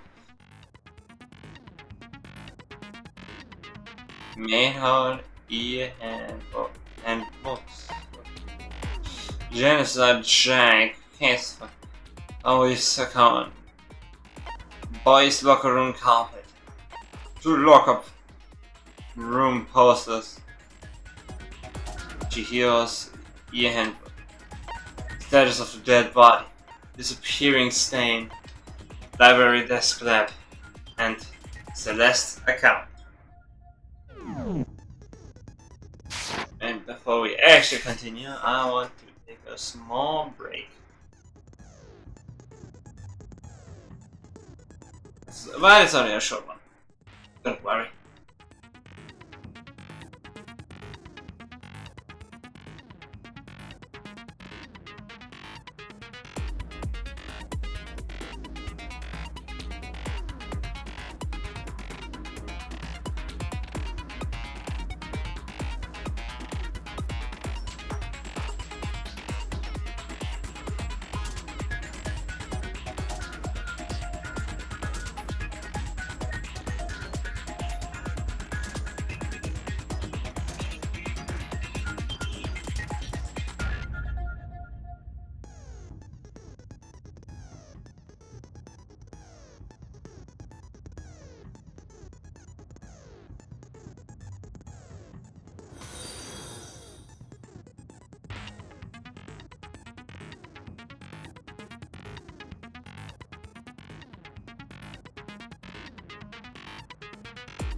Okay.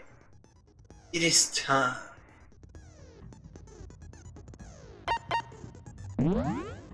Let's do this. Let's try. Let's begin with a basic explanation of the class trial. So, your votes will determine the results. If you can figure out who done it, then only they will receive punishment. But if you pick the wrong one, then I'll punish everyone besides the blackened, and the one that deceived everyone else will graduate. Let's see if I can even do this. Hey then. Gonna get more difficulty. Let's talk about the murder weapon! First, we have to make clear what was used to deliver the fatal blow.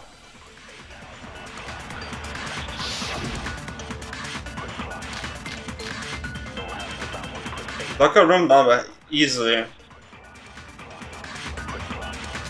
Chihiro's fatal injury. It appears it was a head wound. According to the Monokuma file, the killer used a blunt instrument. But what kind of blunt instrument could it have been? Oh, man. It contradicts what I said. Chihiro's fatal injury. It appears it was... According to the Monokuma file, the killer... What kind of blunt instrument could it have been? I bet it was an iron pipe. No, that's Okay, that is much dumber. Can we agree that the object that dealt the fatal blow was the dumbbell, found at the scene of the crime? It was covered in blood, and there was nothing else at the scene that could have caused that kind of injury. And the wound on the victim's head is consistent with the shape of the dumbbell. As far as I'm concerned, there's no mistake and no room for doubt on this one. You looked at her head wound? Yay! That's so creepy! If you don't mind, I will proceed from here. Let's move on to discussion of the culprit. Although, I believe the criminal behind this heinous act is already quite clear. What? For real? Chihiro's killer is the fiendish serial killer, Genocide Jack. Genocide Jack, the fiendish serial killer. Did he really kill Chihiro? A new element has been added to the non-stop debates, which you'll like to hear more. Absolutely, please do. This debate, lines of white noise will appear to disrupt your reactions. True Buddhists will disappear if they hit these lines, so think of them as obstacles in the debate. There's a way to keep this white noise from getting in your way. Press the right mouse button to attach the silencer, which you can use to shoot down the white noise. However, if you shoot an actual remark, your silencers instead. However, if you shoot an actual remark with your silencer instead of the white noise, the timer would decrease. So be careful to aim when you have a silencer. When you have your silencer. Oh, but if your actions difficulty is set to gentle, or white noise won't appear at all. In which case, you can forget about the silencer and just focus on the situation in front of you. Right then, good luck, have fun.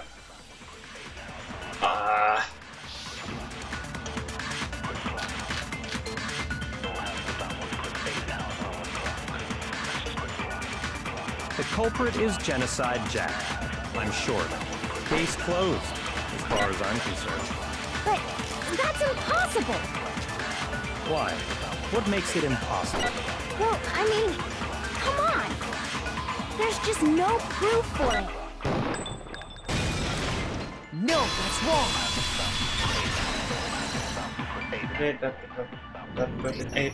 I might know one reason he could be involved. What? I found this file while I was looking around the archive in the library. I guess it's some kind of confidential file the police put together about the Genocide Jack case. What? That's kinda weird as shit, isn't it? What was something like that doing in the library? The why of it is probably more trouble than it's worth, so let's forget about that for now. More importantly, it outlines all the specifics of every Genocide Jack case in exceeding detail. According to the file, there appear to be two defining characteristics in every Genocide Jack case. The first is that a bloody message is found written at the scene of every murder. Oh, that's right. Boob lust. Not right. Emma's Day, welcome! I hope you enjoy your stay. And also thank you for the follow. No. It's actually bloodlust. But more important is the other characteristic, and it's something that has never been made public. Never made public? What the hell is it? Why don't you tell them, Makoto? I wish the word large doesn't know. Was the position where the murder took place. The bloody message behind was a return. Apparently, in every Genocide Jack case, the killer suspends the body in a certain way. Other than the killer, the only people who know about this are the higher-ups in the police department. However, Chihiro was most definitely suspended in the same way. So, how did the culprit know about this when only high-level police officials were aware of it?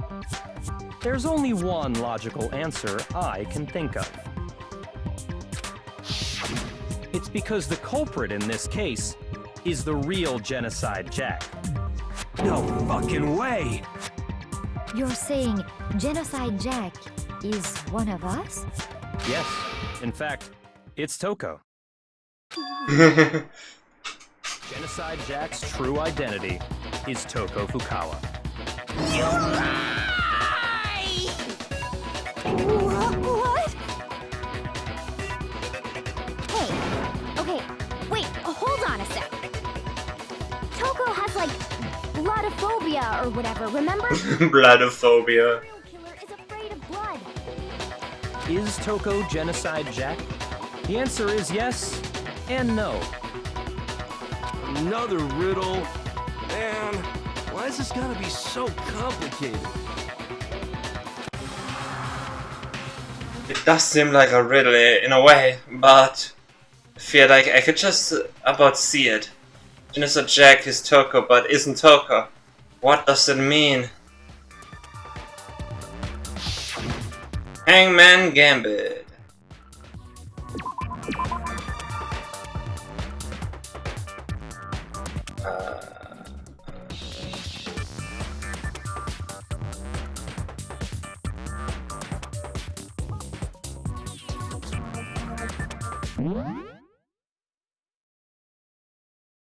What is it?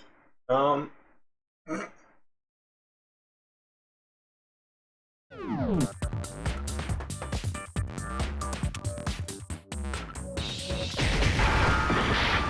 me see.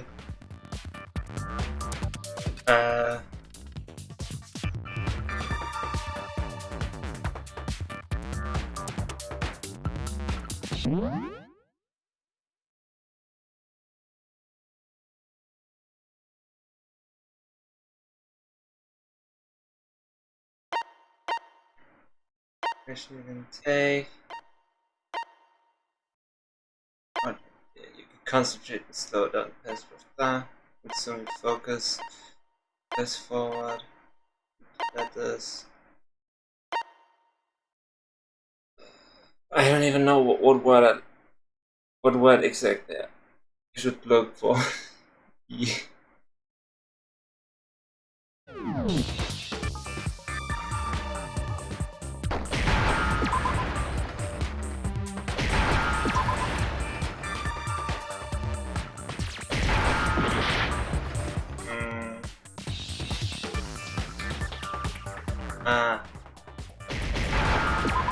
schizophrenia. Okay. There we go. Now I understand. This is where it comes out that it's not my first language. Personality? Huh? I think I read that somewhere in the file too. They thought that the suspect might have, what did they call it? Dissociative identity disorder. Oh, okay. But still, to go and say that about Miss Fukawa is... perfectly acceptable. Toko's strange behavior after seeing the body is proof enough that she has a split personality. One thing that shows Toko could have been.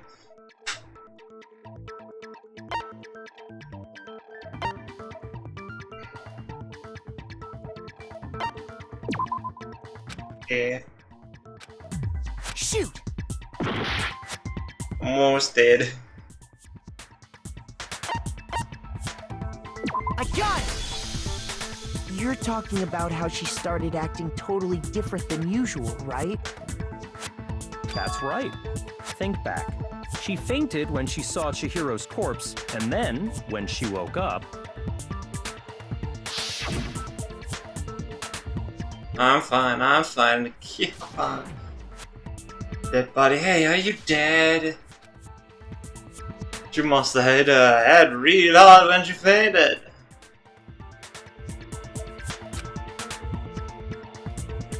Lies. But Sunny, I mean, she sounds completely different. She was acting funny, that's for sure. That melancholy tone of hers completely disappeared. Don't go assigning adjectives to my tone without permission. Not to mention, once she regained consciousness and saw Chihiro's body again, she was utterly calm. In other words, within her is one personality that can't handle blood, and one that obviously can. So when Toko trapped herself in her room, it's because she was scared of Genocide Jack?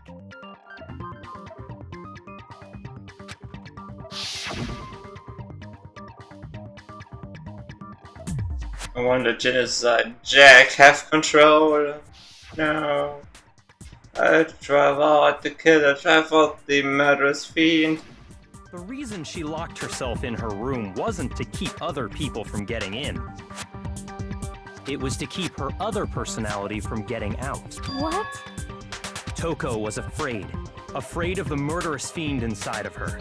Of killing even more people. How? Yeah. How can you know all this? I do believe you misunderstood her.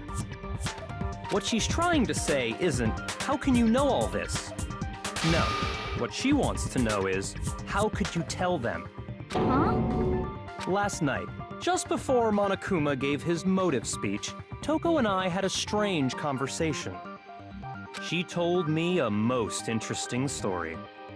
She said a murderous fiend lived within her, and she was afraid it could appear and attack at any time. And that trepidation is what's caused her to have such a bleak attitude. Isn't that right, Toko? This is all a lie. Right, Toko? You said you wouldn't tell anyone. What? You promised! I can't believe you lied! You have only yourself to blame. You came to me with your tragic little story. I didn't ask you to. This is the real world, not some romantic fantasy fairy tale. Oh, shots fired. Shots fired. Besides, you broke your promise first. You said that as long as you were here, no matter what, you wouldn't let Genocide Jack kill anyone. But in spite of that promise...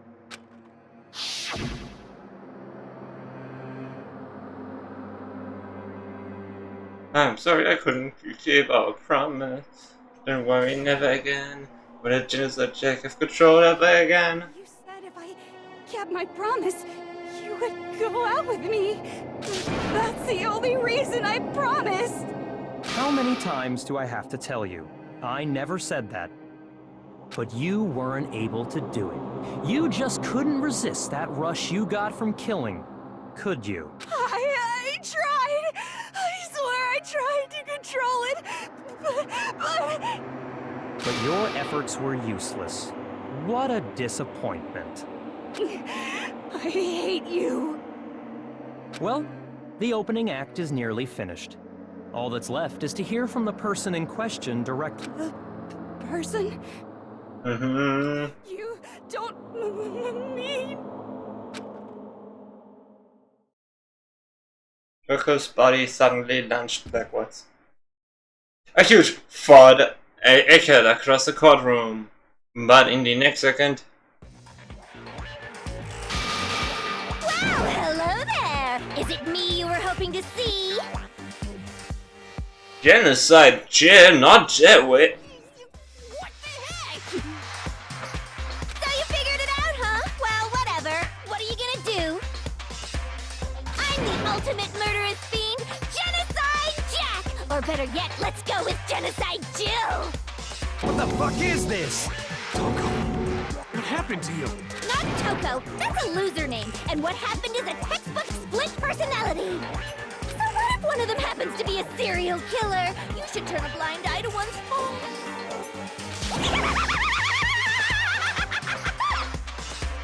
So intense. Like they say, sound in murderous mind, sound in murderous body. This one is so different from the one we've come to know. Yes, well, the world is composed of a front and a back, you know. Just like how every inning has a top and a bottom, or how in the depths of every truth lives a little lie. Behind every dark and gloomy soul lives another that shines as bright as the sun!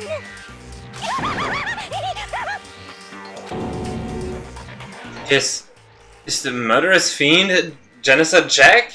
This is beyond insane. Miss Jack, Jill, can I ask you a question? What's up? Some of us think you might be the mastermind behind our entire situation. What are your thoughts on that? Well, I'll tell you, I am the mastermind of all masterminds! Just kidding! Then it's not true? Of course it's not true! How dare you try to link me to that creepazoid? And another thing, the police and government and society in the outside world are totally powerless! I mean, they just let this idiotic, bloodthirsty maniac go buck wild all over town! Sure, I'm a bloodthirsty maniac, but life is pain, right? To live is to hurt other people. It's a necessary evil if you want to survive. The act of living itself causes pain for everyone. Just kidding again! This should be enough to convince you. This murderous fiend is responsible for Chihiro's death. There's clearly a motive, so there should be no doubt. A motive?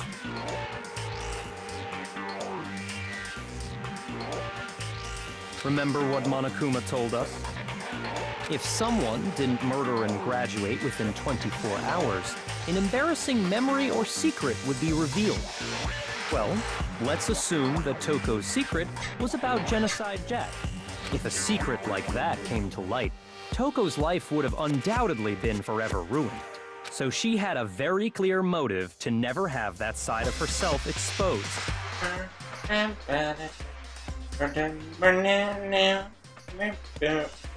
Interesting. Very, very, very interesting. But sorry, as much as I hate to admit it, I'm not the culprit. But I cannot imagine anyone other than you could murder someone in such a bizarre fashion. Maybe so, but nevertheless, it's the truth. Do you really expect any of us to believe you? Yeah. I could never believe a word you say, you monster! Maybe she's totally right about it, but something's still bothering me. What she said, I need to get some more detail about all of this.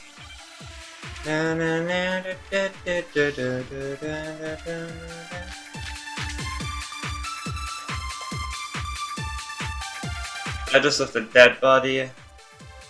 Sorry, but I didn't kill anyone.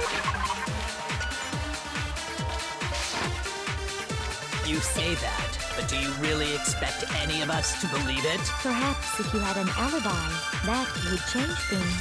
Oh, an alibi, huh? Now we're talking. When you compare your past murders to this incident, the modus operandi matches completely. What more proof do we need? Give it up. You killed her. Really, the killer, she feels like something doesn't match up. Yeah. Sorry, but I didn't kill anyone. You say that, but do you really expect... Perhaps if you had an alibi. Oh, an alibi, huh? When you compare your past murders, the modus operandi matches complete. What more proof do we need? Give it up. You killed her. Sorry, but I... You say that, but do you... Perhaps if you had an alibi. Oh, an alibi, huh? When you compare your past murders, the modus operandi matches complete. No, that's wrong. Break. Are the methods of murder really exactly the same? I'm not so sure about that. I think there's a slight difference between the Genocide Jack cases and this one. Huh? How's it any different? Uh-oh, you don't know? Well then, human garbage, let me tell you! I murder with passion and conviction. I consider myself a professional, and I have a very particular way of doing things. Imagine you go to a fancy Italian restaurant. They're very picky about the noodles, the sauce, everything. But what happened to Chihiro? It'd be like if that same Italian restaurant started using ragu or Chef Boyardee. This is no creation of mine. Let me rephrase that in a way that maybe makes more sense. There are two clear differences between the Genocide Jack cases and this one. Victim's fatal injury. There's only one. For one, the cause of death is different. In the Genocide Jack murders, all the victims were killed the same way. According to the case file, they were all apparently killed with a pair of scissors. But Chihiro died from a blow to the head, right? Ah, yes. That is remarkably different from the other murders. Wouldn't it be strange for someone who kills the same way without fail to suddenly change their method? And there's more. One more conflicting detail. That's right. In my recipe of murder, if the bloody message is the tortellini, then the arrangement of the body would be the pesto sauce. Could you please stop comparing killing people to cooking? So, are you saying the other difference has to do with how the body was arranged?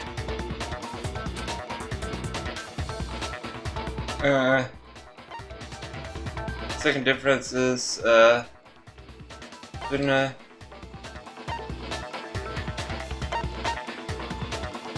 was to use suspense. Yeah. Do you remember what the killer used to suspend her? They used some kind of rope to hang her up by her wrists. What is your point? Well, in all the previous Genocide Jack cases, something else was used to suspend them. Specifically, pairs of razor-sharp scissors. And guess what?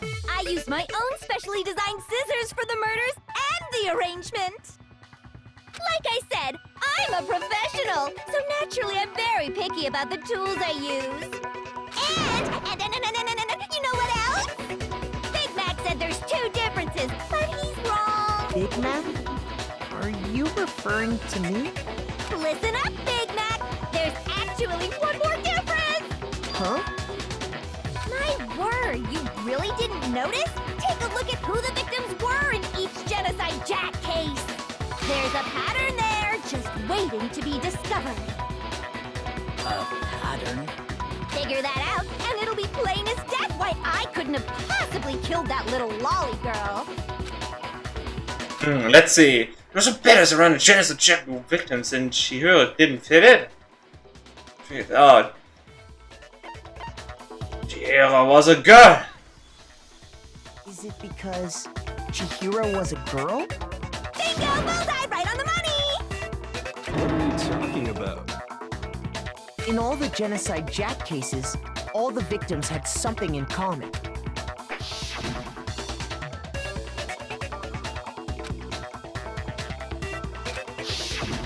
They were all guys? That's right! The people I kill with such passion and conviction are all adorable little men!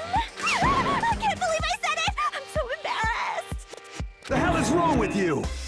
I can't help it! I'm just a full-throttle boy-on-boy fangirl, and the mopey side of me just hates it. But now I'm on the fast track to becoming a full-fledged fan madam!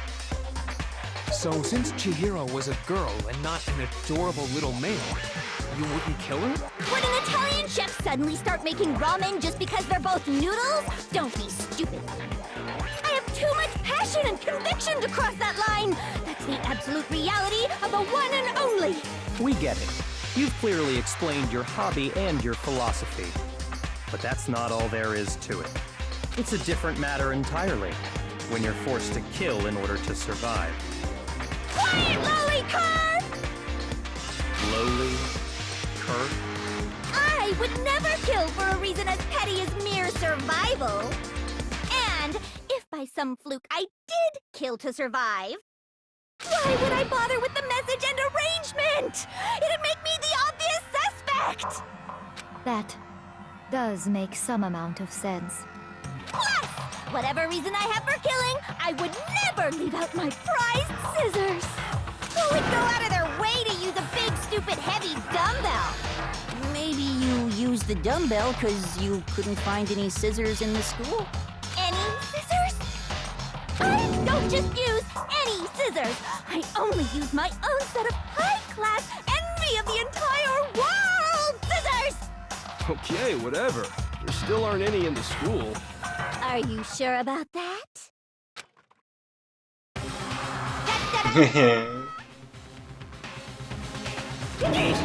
She's fully equipped! That's right! So I can kill anywhere, anytime! Why would I resort to dumbbells or rope when I have my trusty scissors by my side? Go ahead, tell me I'm wrong! You can't candy gutter dogs, all of you! Not to mention, I have no clue how to tie a good knot! So rope's totally out of the question anyway! I have no idea what's going on anymore! Could such a heinous villain really be innocent? But the body really was suspended, right? And nobody but the police knew about that. Yeah.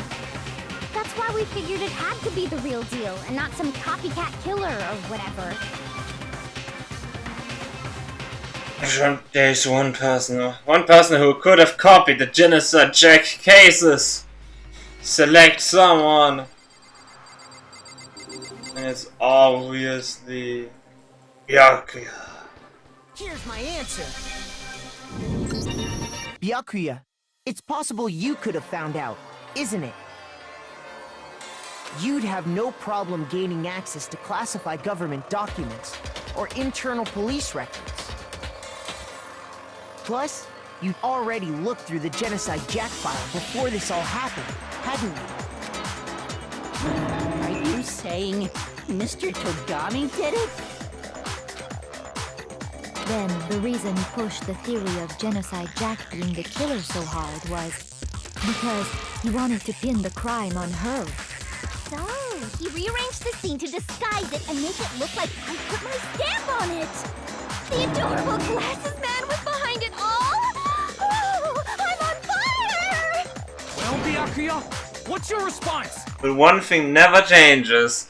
No matter which personality, both of them really like Byakuya. So now the suspicion falls on me. Then I must ask, when would you say I began acting suspicious? Surely you must have an answer. Looking back and thinking about it now, The way you were acting right before we discovered the body was a little strange. The locker room, they are suspicious. Very suspicious indeed, wouldn't you agree? Suspicious? Seems nobody searched the locker rooms. Let's start with the girls' locker room. You wanted to go to the girls' locker room right away, right? But since you're a guy... I should have naturally thought of the boys' locker room first. Is that what you want to say? The victim was Chihiro, a girl. Hence why I said we should check the girls' locker room. Nothing strange about that, I'd say. On the contrary, there's something very strange. Okay then, what's so strange about it? Go ahead, share with the rest of the class. A contradiction on what Byakuya just said. I need to make it clear to everyone. A new element has been added, non-stop debate. And that's just just in case. And we're gonna add something called a true flashback. If you aim at a weak spot and hold down the left mouse button, then you memorize the weak spot. This memorized phrase can only be shot once as a single truth bullet. If you shoot or change the truth bullet, it will disappear from the truth cylinder. However, you can use this flashback feature as many times as you want.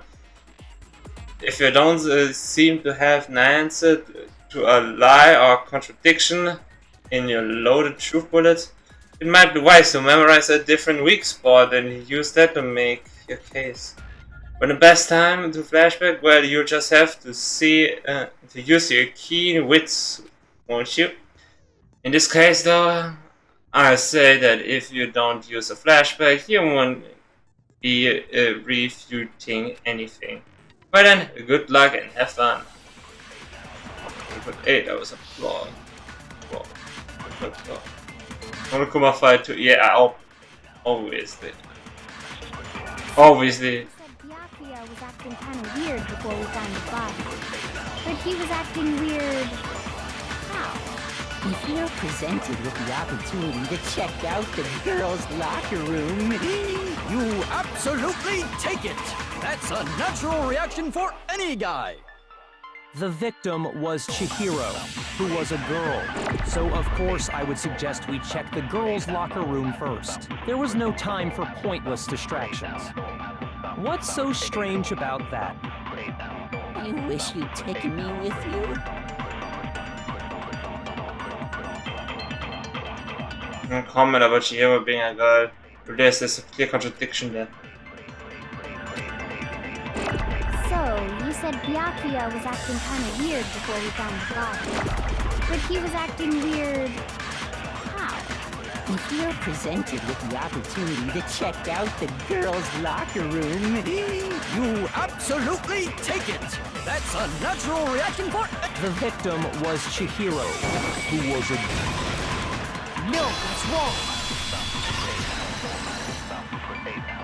There we go.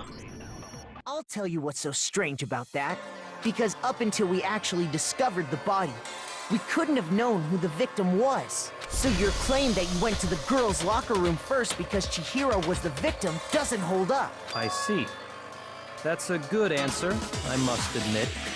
Interesting. Very interesting indeed. But your reasoning is still too weak. Huh? What's wrong? Is that it? Surely you've got more than that. Go ahead, show us. Is it like, he doesn't even care? I've got him cornered, but he's acting like it has nothing to do with him. You're not finished already, are you? There must be more to it. There is. I think. There is more to it. Think about it. We just talked about the differences between this case and past Genocide Jack incidents. The proof you're looking for is hidden in there. Oh? Proof that I'm the culprit, you mean? The difference between this case and other Genocide Jack murders, the evidence that proof Byakuya is responsible is hidden in the... What could it be?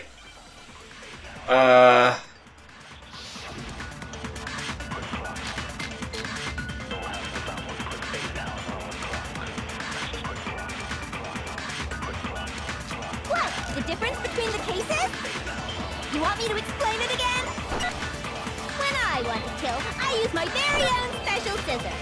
And I use those same scissors to arrange the body. But Chihiro was suspended with... It was some kind of rope. Was it not? That's right! It absolutely was!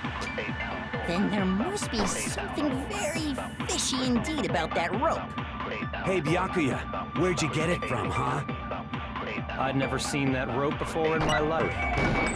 Oh hell no, that is so wrong. Actually, I'm pretty sure you have seen it before.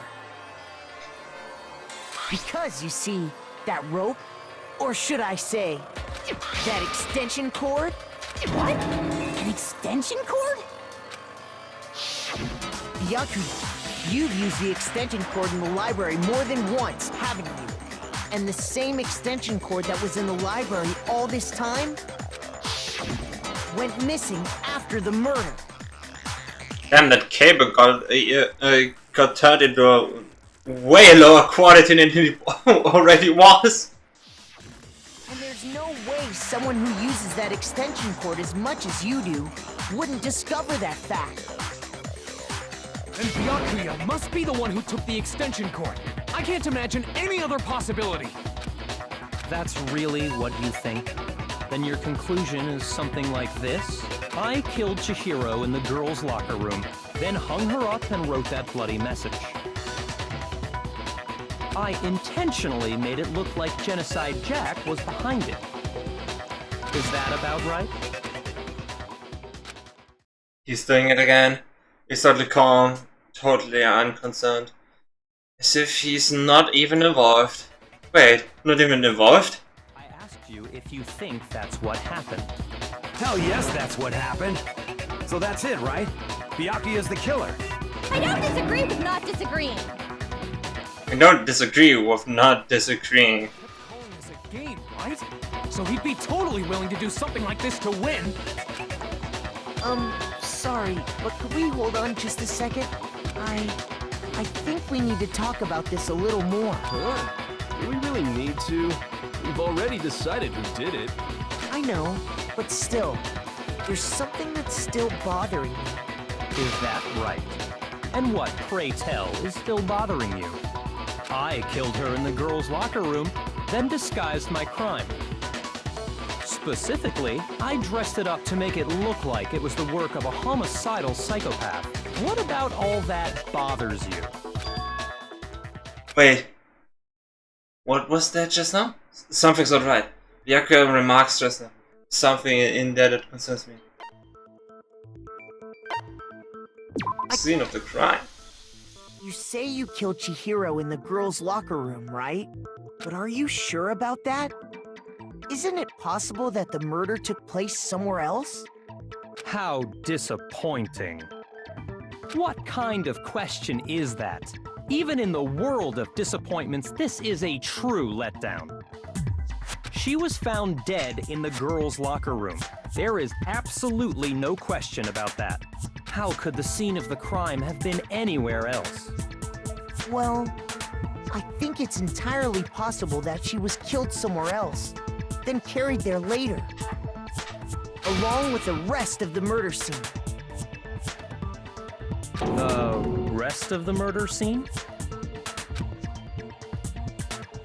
That was awfully specific. Please tell me you have a reason for saying all of that. I believe I do.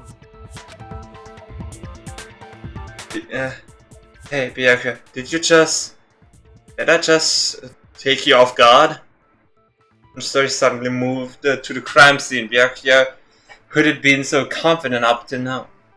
Maybe Byakuya never even realized that the actual scene of the crime could have been somewhere else. Don't just move on without permission. What do you mean she was killed somewhere else? Come on, Makoto. If there's any chance the murder took place somewhere else, let's see the proof. Evidence showing the murder took place somewhere else. Focus on things that got switched.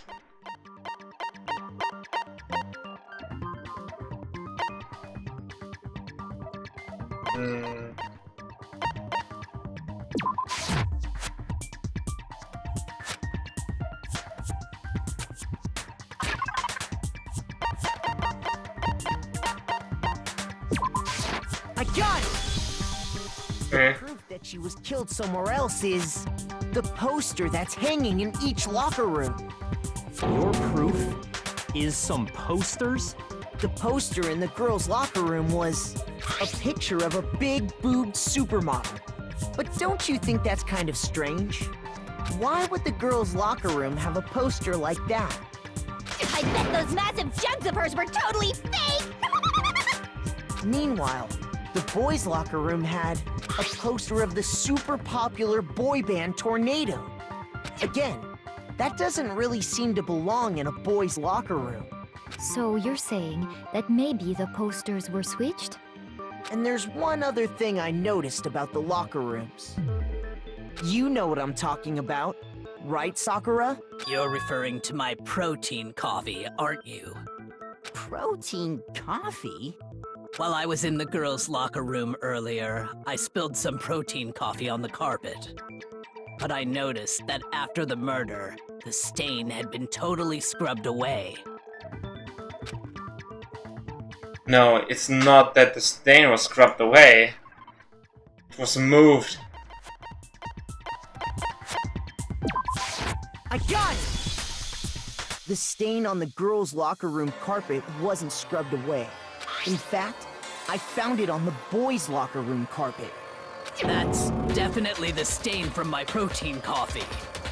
Then, does that mean that the carpets were switched too? But why would anyone do that?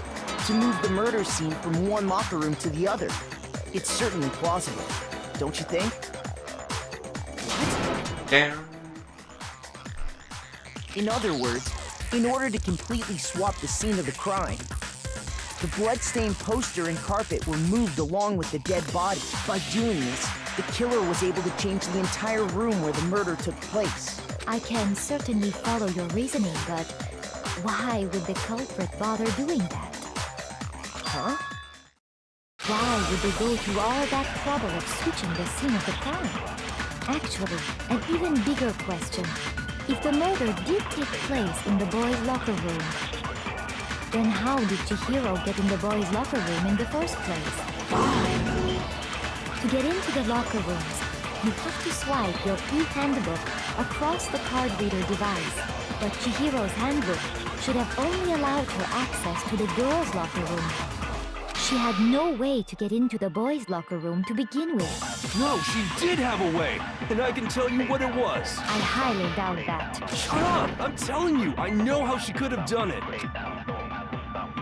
Is he right? Could she really have gotten into the boys' locker room somehow? I like this. Is like one of my better favorites.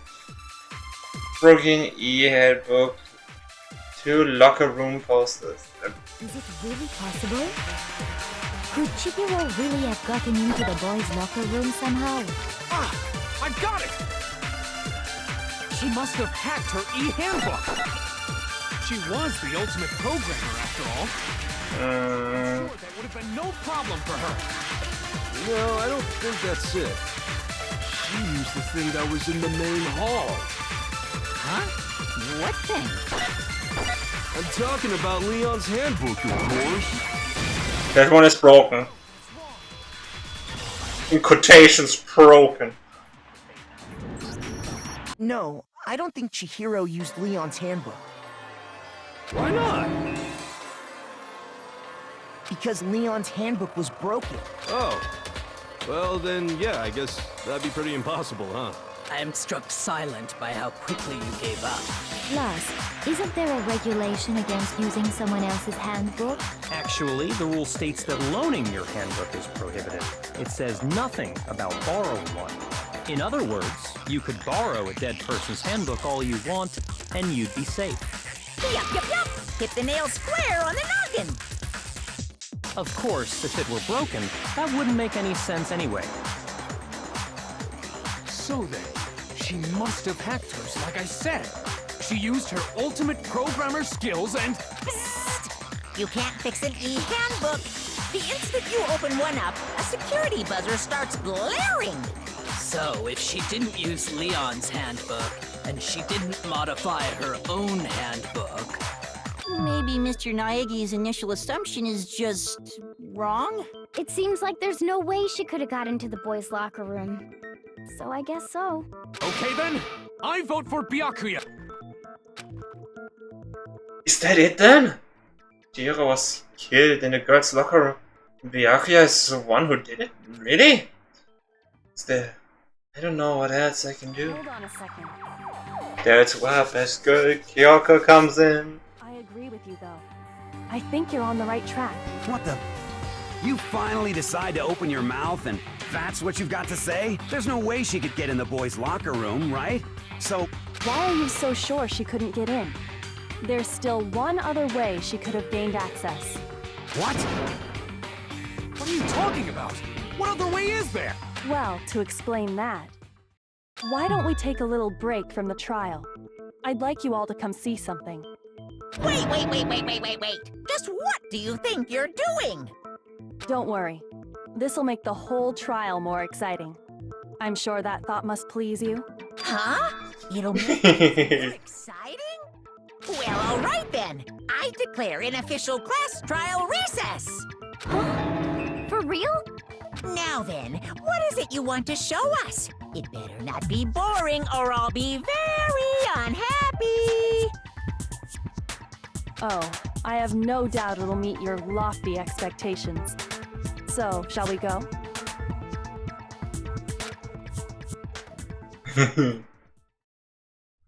So before I even knew what was happening, the class trial had been put on hold. We had it off with Kyoko in the lead. And where she took us was... the crime scene. The girls' locker room? We've already searched this place top to bottom. What are you trying to pull, Missy? I'd like you to examine the victim's body one more time. You want to check it again? Be sure to examine the entire body very carefully. Take your time. Examine her carefully? Like using our hands? No way! It's probably best if I don't run my hands all over a girl's dead body. It's not that I'm creeped out or anything, it's just... based on religious grounds, you know? Very well. I'll do it. But you're a girl. You shouldn't have to touch a dead body. Just let one of the boys do it. No, it's okay. I think Chihiro would rather have a girl examine her. Doubt, actually. So just leave this to me. Sakura.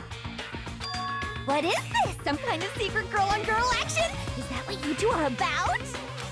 That's not it at all. Stop screwing around. Okay, here I go.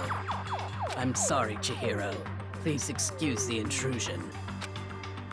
Putting her hands together in a brief prayer, Sakura then began to quietly examine her body. Be sure to check her entire body, and I believe we will solve this particular mystery. Her entire body? I know you say that, but what? This is... What is this? What is it? Not possible. It's not possible. Sakura's eyes were staring widely at Chihiro's lifeless form. Her massive frame trembled. This girl is what? Is a boy! Ah, I see. So she was actually a he. Interesting. Thank you for confirming this fact. What? You're joking, right? I wouldn't joke about this. Then it's really true? Chihiro was a guy? Oh, what? You guys didn't know? Heck, I knew that right off the bat. Chihiro Fujisaki was totally a guy. He was a cross-dresser? Oh, that was really what Kyoko wanted to show everyone, huh? Interesting. Yes, that certainly does make things much more exciting. Now let's ride this wave of excitement back to the courtroom and get back to the trial. Oh yeah. Round 2! Apologize for keeping you waiting. Now then, let's resume the class trial. We've all just learned of the shocking revelation that Chihiro was actually a boy. Let's pick up from there. Yes, well, I don't know his reason for hiding it, but the fact is, Chihiro was not a girl, but a boy. I think that Chihiro was actually a guy. Thought had never even crossed my mind. Because the victim was male, he would have had no problem gaining access to the boys' locker room. Assuming his handbook did, in fact, list his gender as male, then yes, that would be true. Of course his handbook said he was a boy. He dressed like a girl, but he was a boy through and through. So then, there should be no issue with Makoto's initial assertion. The victim was killed in the boys' locker room, and was then later moved to the girls' locker room. And the killer could have easily used Sayaka or Junko's handbook to get into the girls' locker room. So Chihiro really was killed in the boys' locker room? I still don't understand the motive for moving the body, but yes, that does seem plausible. Well, I must admit, I did find it rather odd. I knew he felt a little off. There was a certain incongruity to his female body. This is the most titillating situation! So now everything has been connected. All the mysteries have finally become clear. Okay, well, connected or clear or whatever. We still think you're the killer, remember? Very interesting. This has become very interesting indeed. He's off in his own little world. What about you, Makoto? After everything we've learned, do you still think Byakuya's the killer? Well, without a doubt, Byakuya is the one that made Chihiro's death look like Genocide Jack did it. But I think he might not actually be the killer after all. What? But aren't you the one who accused him in the first place? He just seems to be too easygoing about all this. Like he's enjoying us solving the mystery. The way he's acting, it makes it seem like it doesn't have anything to do with him. And you think that might be because it doesn't have anything to do with him? Plus, the evidence he left behind was a little too... how can I put it? Overt. He consciously chose to use the extension cord, knowing it could connect him to the murder. At least, that's how I see it. And Byakuya, when you found out the murder took place in the boys' locker room, it seemed to rattle you. And then again, when you found out Chihiro was actually a guy, if you really were the killer, that stuff wouldn't have had any effect on you. So that's your thinking, huh? Well, it bothers me that you don't have more concrete reasons, but it's fine. I guess I'll mark it as correct for the time being. Mark it as correct? He's right. I am not the culprit. I just happened to come across the corpse in the girls' locker room and decided to alter it. Are you fucking with us right now? No, I am not effing with you right now. I'm telling you the truth. Well, I find it very hard to believe. Go ahead. Find it very hard to believe. You're free to be executed along with the rest of us. If you're really telling the truth, then why? Why do you do that to his body? My reasons hardly matter right now. Uncovering the culprit is much more important, wouldn't you say? Now then, if it wasn't me, who was it? Well, I don't think I can say for sure without talking about it a little more. You're seriously gonna keep going? We're all good, aren't we? I thought it was clear Byakuya did it. No, I'm with Makoto. If there's any doubt whatsoever, we need to explore every possibility. Because if we're wrong, we all die here. That's true. Very well then. I'm with you too. Damn straight. Count me in. Do you not have a mind of your own? Of course I do. What am I, an ant or something? Anyway, let's discuss this all as a group one more time. We still have time to make our decision. That's very true. Our lives are all on the line. Excellent. Then shall we resume our game of hide and seek? But if Byakuya didn't do it, then who's the real killer? Who murdered Chihiro?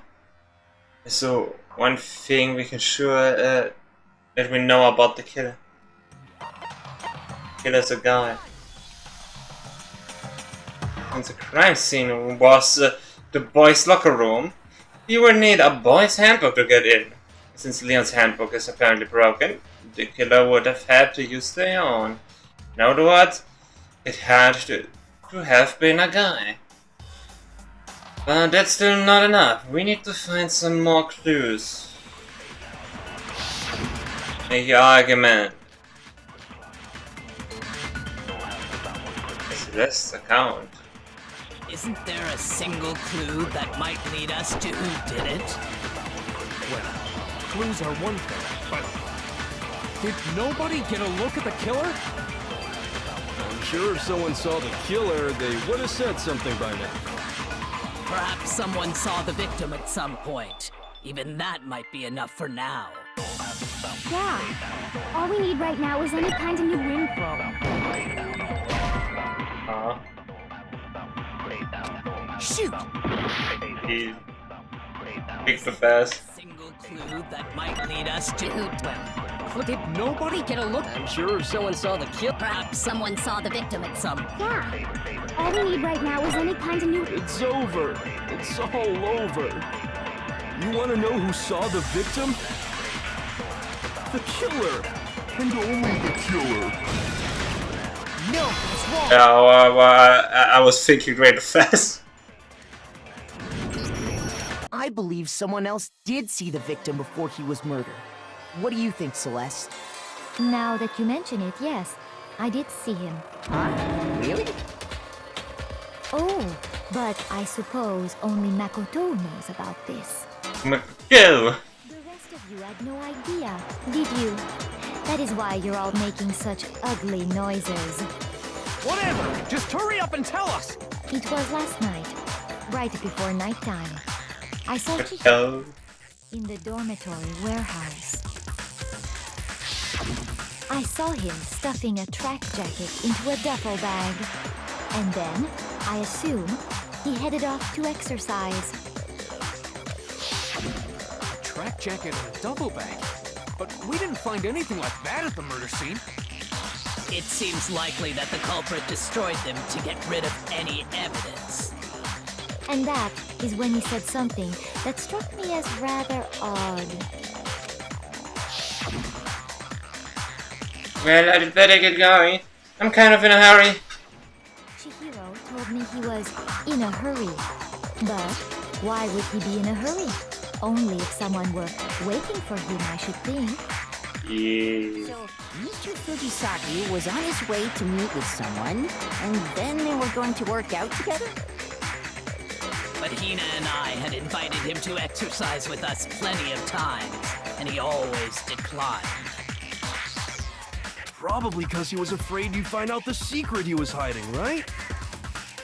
Which means that conversely, he must have trusted whoever he was meeting with very much. Enough so that he was willing to risk his secret being revealed. What a marvelous friendship! The point is, whoever he met up with is the culprit, right? So we just gotta figure out who it was. But knowing what we know, I can't even guess. No. You already have what you need to make the connection. Huh? You know who the killer is. Seriously? I mean, technically speaking, I already know all the culprits, but... Who is it? Who's the killer? Think back to the track jacket and duffel bag the killer disposed of. Focus on the details of these items, and it should become obvious who was waiting for him. Are you sure about that? You really think we can figure out who did it based on 2 pieces of evidence that we don't have? What? You want to track down some fingerprints or something? Even if we had the equipment for that, we wouldn't know how to use it. As was noted, the evidence is already gone. There's nothing to get fingerprints from. Maybe, but we can make certain inferences if we just take the time to talk it out. Easy for you to say, but fine. Celeste, did you notice anything special about the bag or jacket? The bag was just a normal duffel bag from the warehouse. All the bags in there are the same, so I can't imagine what would make that one special. Well, if I remember right, there was a decent variety of tracksuits to choose from.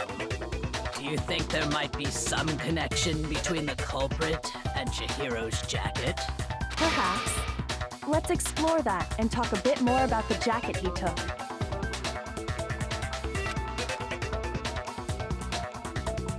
Does Chihiro's track jacket really hold some clue about the killer? Somehow, it's really hard to believe. The color.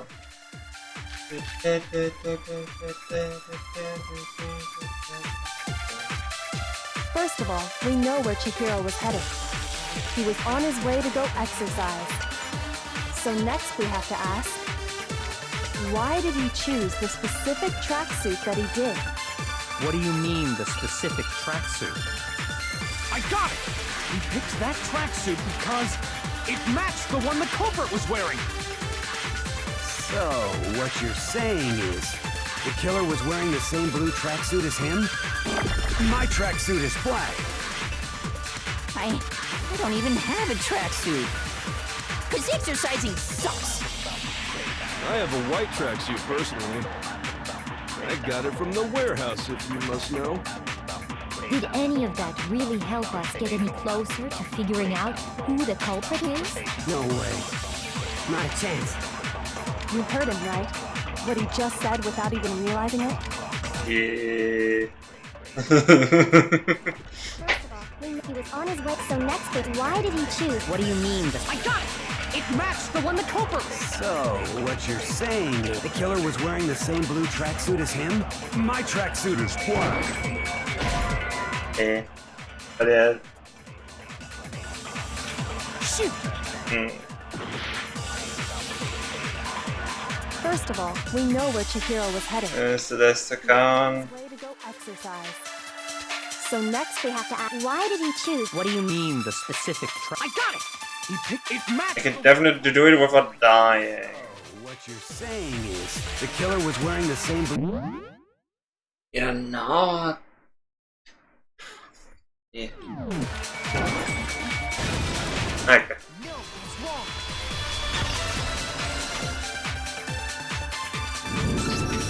Hold on a second, Mondo. What did you just say? Huh? What'd I say? When Celeste testified a few minutes ago, she said... I saw him stuffing a track jacket into a duffel bag. Then I assume he headed off to exercise. She never said anything about the jacket's color. So why did you say Chihiro's blue tracksuit? What are you? You just... Hey, Celeste. What color was Chihiro's tracksuit? As a matter of fact, it was blue? It was blue. Did you tell anyone that? The only one I told about any of this was you. Then, Mondo, how did you know what color Chihiro's tracksuit was? Because I just... I'm sure he saw the clothes at some point in the investigation. No, that can't be it. The bag and clothes were surely disposed of by the time we began our investigation. Then the only reason he could have known what color the tracksuit was is if he saw Cherry with it before he died! That's the only possibility! Cherry? Are you talking about Chihiro? So, how about it? Did you see the tracksuit or didn't you? Just by chance. I just happened to see it last night. He walked past me, and he was carrying the tracksuit in his hands. No, that can't be it either. According to Celeste's testimony, She stuffed the jacket into her bag in a hurry. It was almost like she was trying to hide it. And just like that, she was gone. when Celeste noticed it, Chihiro made a point of making sure the jacket was completely in the bag. If you just ran into him briefly, you couldn't possibly have seen what color the tracksuit was. It would appear you've dug your own grave. Perhaps. But you handed him the shovel, didn't you? That's why you said what you did. Focus on the tracksuit and it'll be obvious who he met with? What a bunch of nonsense. Ah, now I understand. It was all one big bluff, wasn't it? Your true intention was to draw a slip of the tongue from the culprit. That's why you said you knew who did it, to put them on edge. That's right.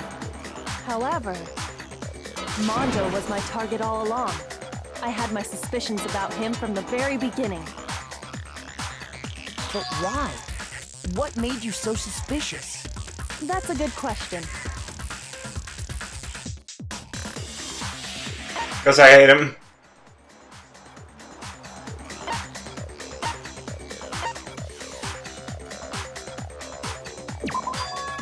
There was a certain turning point that tipped me off.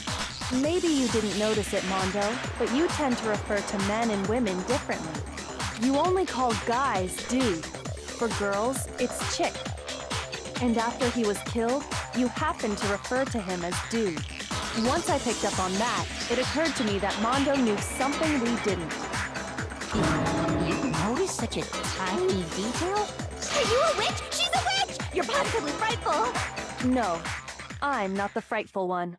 Not nearly as frightful as someone capable of murdering a friend.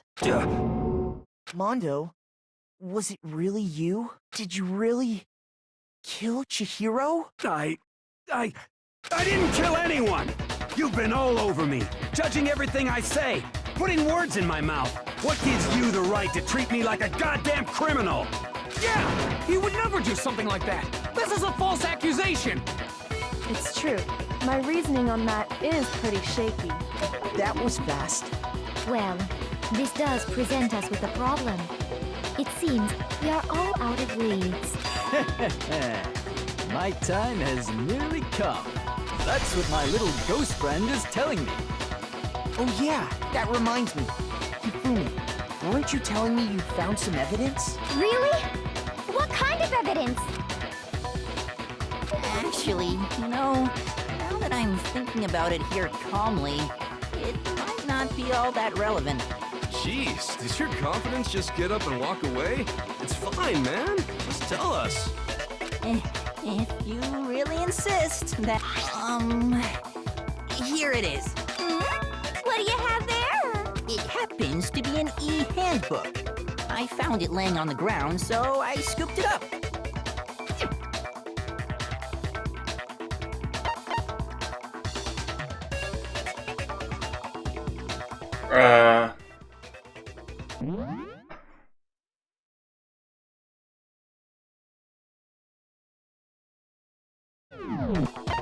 I got it! We know Chihiro's handbook was missing from the scene of the crime, right? Yeah, no, this was kind of cheesy, but... For a fact. For a fact indeed. I was totally sure I'd found it. Then it must hold some clue about the culprit, right? Well, that's what I was hoping. But it's busted. It won't even turn on. I imagine the culprit broke it to get rid of any evidence after the murder. That's odd. I didn't think the handbooks were quite so fragile. You're right. They're not. They're totally waterproof and shock resistant. It would take an awful lot to break one. And yet, this one does appear to be broken, as is Leon's, sitting useless in the main hall. For all your confidence, that is a remarkably high failure rate. Do you think there might be some kind of mystery in there somewhere? how precisely did the handbooks get broken?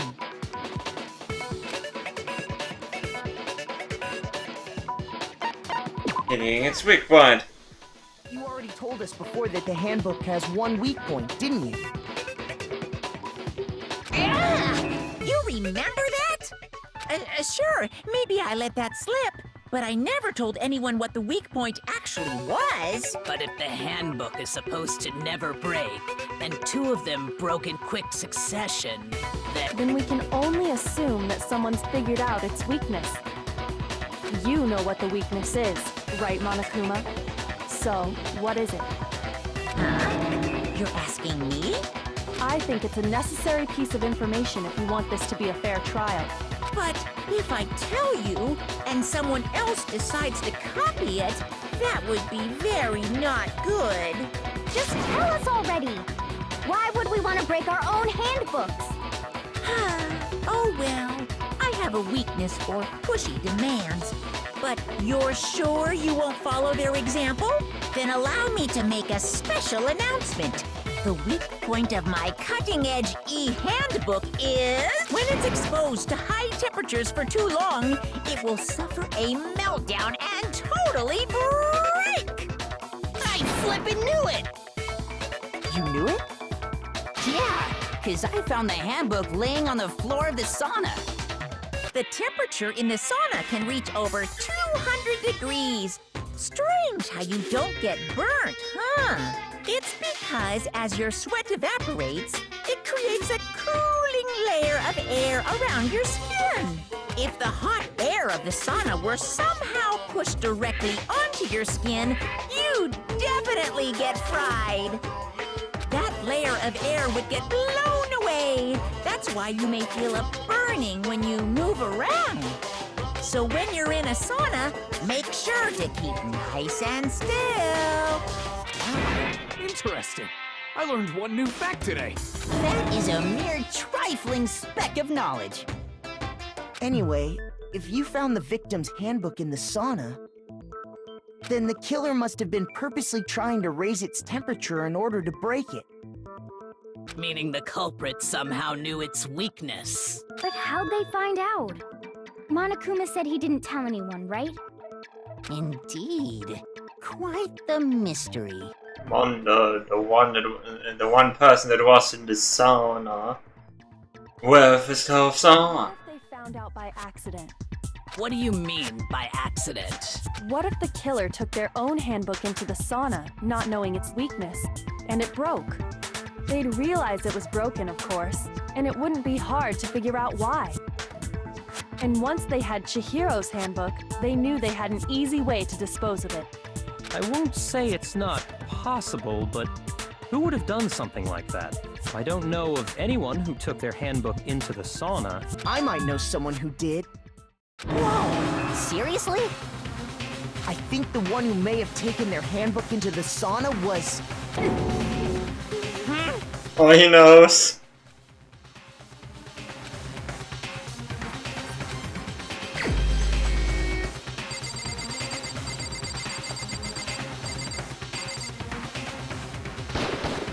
Here's my answer! Mondo, your handbook got broken in the sauna, didn't it? What? Why? Why do you keep accusing him? Mondo and Taka had an endurance contest in the sauna not too long ago, remember? And for the contest, Mondo just so happened to keep his school uniform on. But little did he realize, he'd also left his handbook in one of his uniform pockets. And when it was all over, Mondo discovered that taking your handbook into the sauna could easily destroy it. No, wait, hold on. You've got it all wrong. He would never kill. I don't accept this. Show me the proof.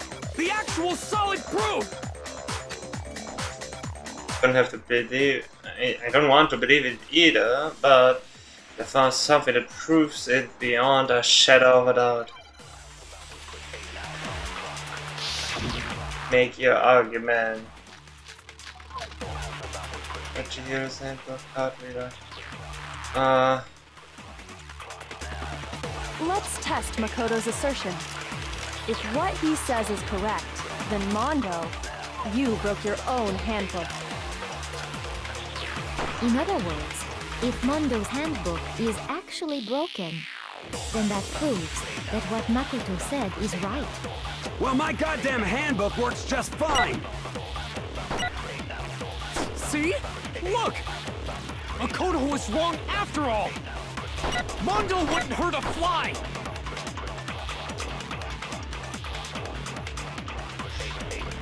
Even I don't want to believe Mondo. I actually feel. But I found something that proves beyond a shadow of a doubt. Let's test Makoto's assertion. If what he says is correct, then Mondo, you broke your own handbook. In other words, if Mondo's handbook is actually broken, then that proves that what Makoto said is right. Well, my goddamn handbook works just fine! See? Look! Makoto was wrong after all! Wrong. Mondo wouldn't hurt a fly!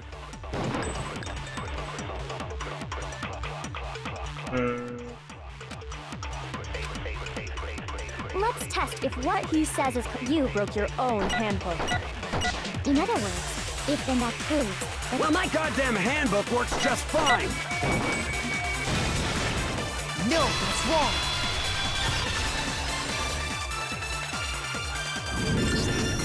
Mondo, the handbook you have right now, is it really yours? The fuck is that supposed to mean? The broken handbook that was in the main hall, isn't that one actually yours? What the heck are you talking about? What I mean is, I think Mondo swapped his handbook out for one that actually works. I think he took Leon's handbook and replaced it with his own. After all, Monokuma said himself that Leon's handbook never should have broken. That's right! The punishment it suffered wasn't nearly enough to destroy it. So then, the broken handbook in the main hall is actually Mondo's, which would mean that the handbook Mondo has right now is actually Leon's, yes? But doesn't that violate the school regulation that says loaning out your handbook is prohibited? But Leon is dead. Here's how I look at it. There is a rule about loaning your handbook to another student, but if they're dead, they're not a student. It's kind of a gray area, I admit, but no worries. If anything, it just makes things more interesting. As such, I decree that exchanging handbooks with a corpse is not a violation of the rules. Well, Mondo, if I'm wrong about this, you're welcome to say so. I'm happy to admit I made a mistake, but... Son of a bitch! What's wrong, bro? Come on! Tell him he's wrong! You are wrong! You have to be wrong! Everything you just said is wrong! Okay, then why don't we look back on this case one more time, from the beginning? That way, everything will become clear. From the beginning. Right or wrong?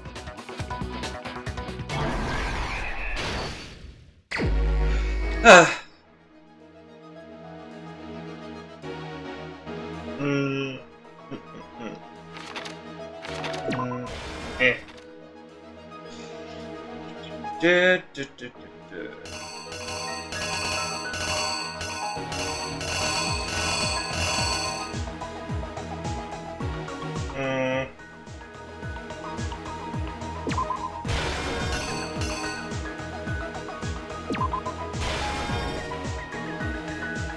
Could be the other way around. Nah.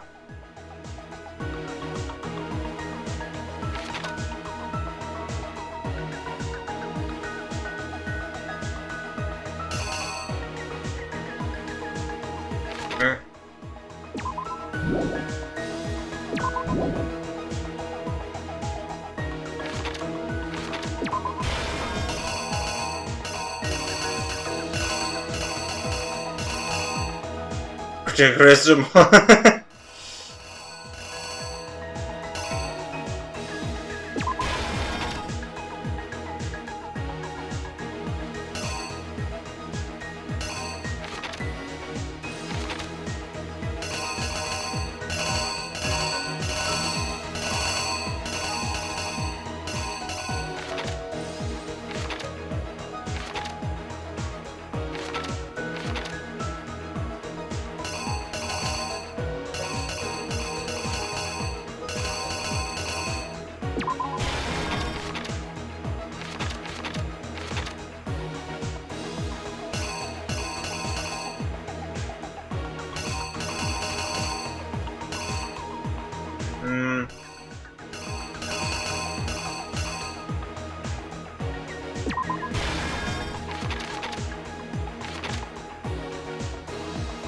deck.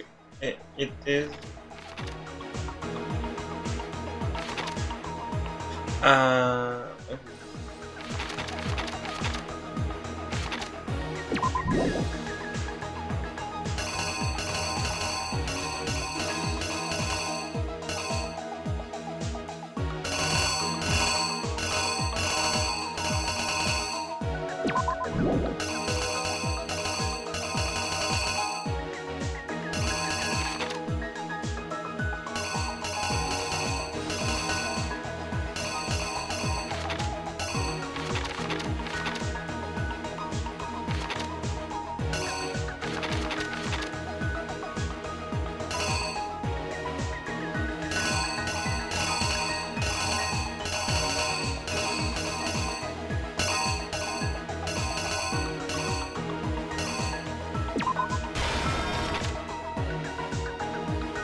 Killer is you! First, let's take a look back. I'm not sure.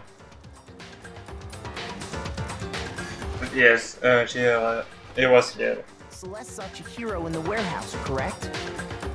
At the time, she was apparently stuffing something into a duffel bag. That something was a blue tracksuit. You can confirm this, right, Celeste?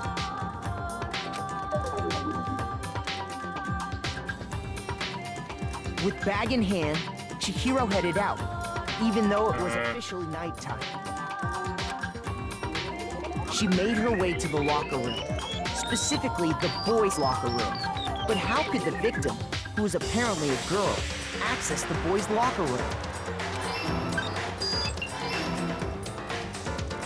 Simply because she was really a he, which is why he was able to use his own e-handbook to gain entrance to the boys' locker room.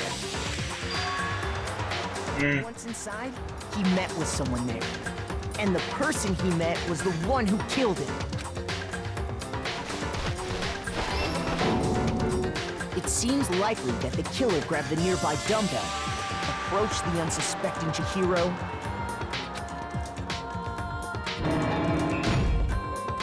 and attacked him.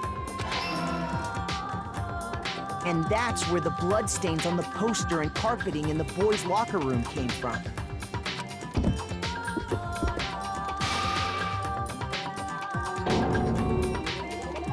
It was likely in the heat of the moment. The body was arranged, but the murder itself felt unplanned. Which is why the killer Okay, now. try and hide the act. First, pulling up the bloodstained carpet. Then, removing the bloody poster.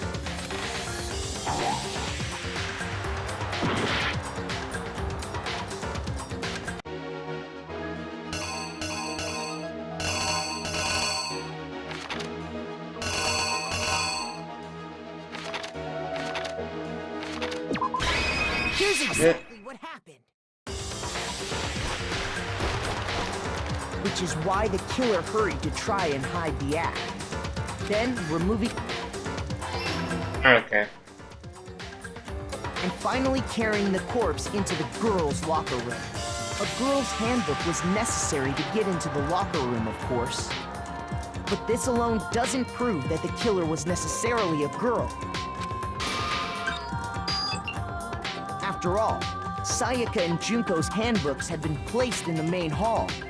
Using one of those, a boy could get into the girls' locker room without much problem. And that's exactly how the killer did it. With the carpet and the poster they brought with them, they got to work.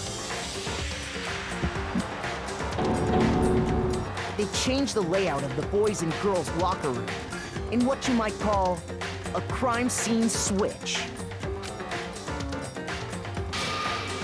That could have been the end of things, but no. Byakuya discovered the body and decided to intervene in the situation, making things even more complicated. So, after stumbling on the crime scene, he went and grabbed the extension cord from the library, and then he got to work. He used the cord to string up Chihiro's lifeless body.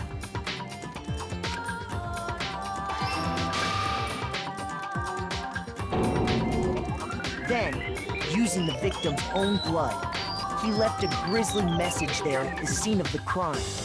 He wanted to create the illusion that Genocide Jack was responsible for the slaughter.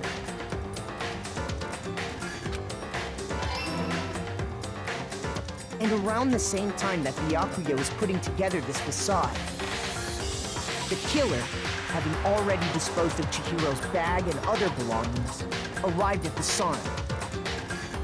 There, they planned to destroy the last piece of evidence, Chihiro's handbook.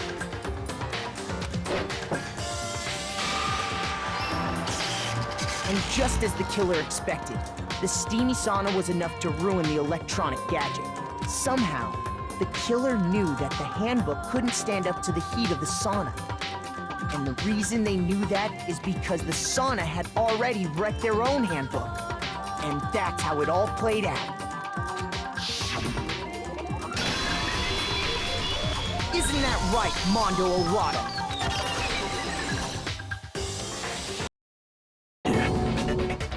Wait! No! This can't be right! Where's your evidence? Yeah! Where's your evidence? You need evidence! You need proof! Without any proof, you can't pin any of this on him! Evidence in Mondo is the killer. It already revealed itself earlier in the trial. All I have to do is to check that one item of hers, and everything will become clear. A new element has been added to bullet time battles. The fever time and neg time. And during the bullet time battle, if you press the clear button, fever time will activate and the tempo will be forced to its max. At this point, if you push the button at random, you won't miss. You can push however you want to destroy your opponent's verbal assault, but it's only lasts for until your focus gauge runs out, so make the best out of it. Of course, it wouldn't be fair if only you got access to the special time, right?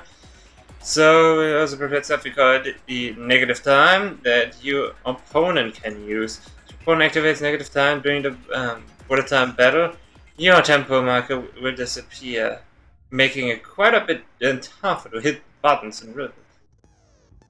We had to activate the fever time at this point. No, never mind. I'm sure nothing would happen. I don't know what I was worried about. Now, surprisingly, if action difficulty is set to gentle, the opponent won't use negative time. Well then, good luck and have fun. Moment of truth. Show me some evidence. You're wrong. I won't listen. I refute you.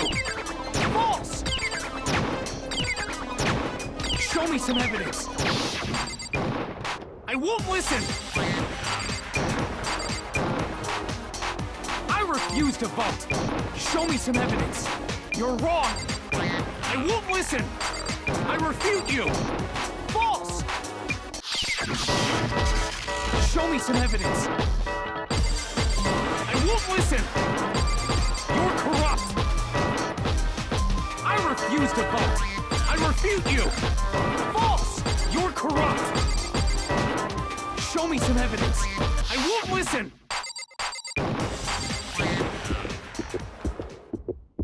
Show me some evidence. This should prove it.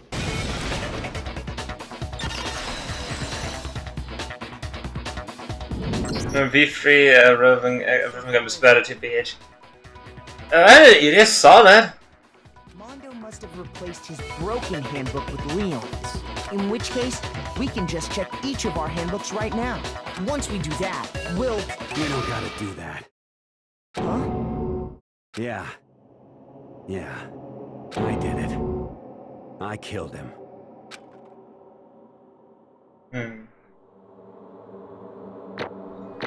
A, B, A. Huh. It's still over 1,000 points. Good enough. Solid. Solid indeed. What are you saying? I got no choice, man. After hearing all that, I gotta just... give up. Go ahead, Monokuma. Get it over with. Ask for the goddamn verdict. Roger that. Wait! Hold on! No waiting, no holding on. Time for the moment we've all been waiting for. Grab your lever and give it a yank! Who will you elect as the Blackened this time around? Will you make the right choice or the dreadfully wrong one? What's it gonna be? What's it gonna be? Monokuma vote.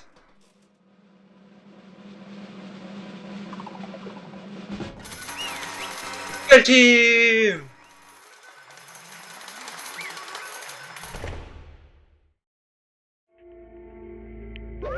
What? Uh-oh, it's time. It looks like you got it right again. Yes, it is so. The black-headed kid Chihiro Fujisaki was Mondo Vada. In case you're wondering, it was not anonymous. Kiyotaka chose the wrong answer. You're treating very close to the danger zone, Mr. Ishimaru. You need to be more careful. I refuse to believe it. There's no way. No way you would kill someone. What is this? Why are you apologizing? Why? Why did you do it? Now then. Well, it looks like Mono's taking a while of silence. So allow me to explain on his behalf. The story of the murder this time is the sad story of two men. Oh, but for anyone who doesn't really want to hear it, you can just hit the control key to fast forward the text. Anyway, there was once a young boy, and his name was Chihiro Fujisaki. He had an extreme inferiority complex regarding his own lack of strength. He was so weak, even though you are a boy. He did hard things like that as long as he could remember, and he couldn't overcome his weakness. On the contrary, he tried to hide and buried himself further and further into that weakness, to make on the fragile form of a petite young girl. He had chosen that as his way out. Now, nobody will be able to say anything about it, even though you're a boy. But no matter how tightly he wrapped himself up in that shell, the inferiority complex had already taken root deep inside of him, and was not so easily weeded out. As it turned out, the shell was completely empty. The complex didn't disappear. Instead, it only grew stronger and stronger. I'm weak. Weak, weak, weak, weak, weak, weak, weak, weak. Once the killing game had begun, here at the school, he had no choice but to accept this fact. After all, this world is survival of the fittest. If you're not strong, you don't survive. And then the lovely and hateful Monokuma announcement that the revealing of the embarrassing secrets, which of course included Chihiro's embarrassing secret, which I was more than willing to divulge. Even though he dresses like a girl, Chihiro is actually a boy. And that was something Chihiro couldn't let anyone find out, no matter the cost. If that was revealed, it would be the end. The hardened shell would crack, the armor would fall away. Without a doubt, those around him would torture him more than ever before. Everyone figured being thrust into such a dilemma must have sent him spiraling into despair. And yet... I'm sorry. I don't really want to talk about it right now. But I also don't want to leave things the way they are. So maybe I can talk about it later. After I try my best to become strong, then I can tell everyone. And annoyingly, he used the thread of discovery to motivate himself to become stronger. That's right. Now's my chance. To change. I'm going to get stronger and accept who I am. Strong enough so that when someone says, even though you are a boy, I'll be okay. I'll get better. With that thought at the front of his mind, he resolved to take immediate action. And so, that day he made the commitment to begin exercising. He was prepared to retrain his mind and body, but sadly, that would be the first and only chance he would get at it. When he decided to start exercising, he thought it would be good to ask for someone's help. When he wanted to tell that person his secret first, and then ask them to help him from there. The person he went to, it was me.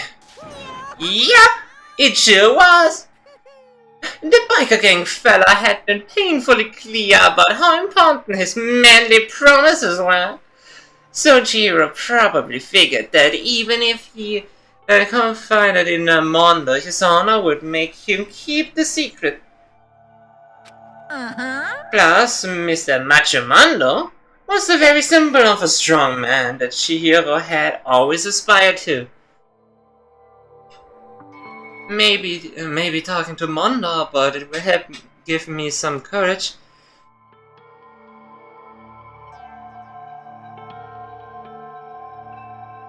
No, wrong name. So he went to ask Mondo to help him become strong.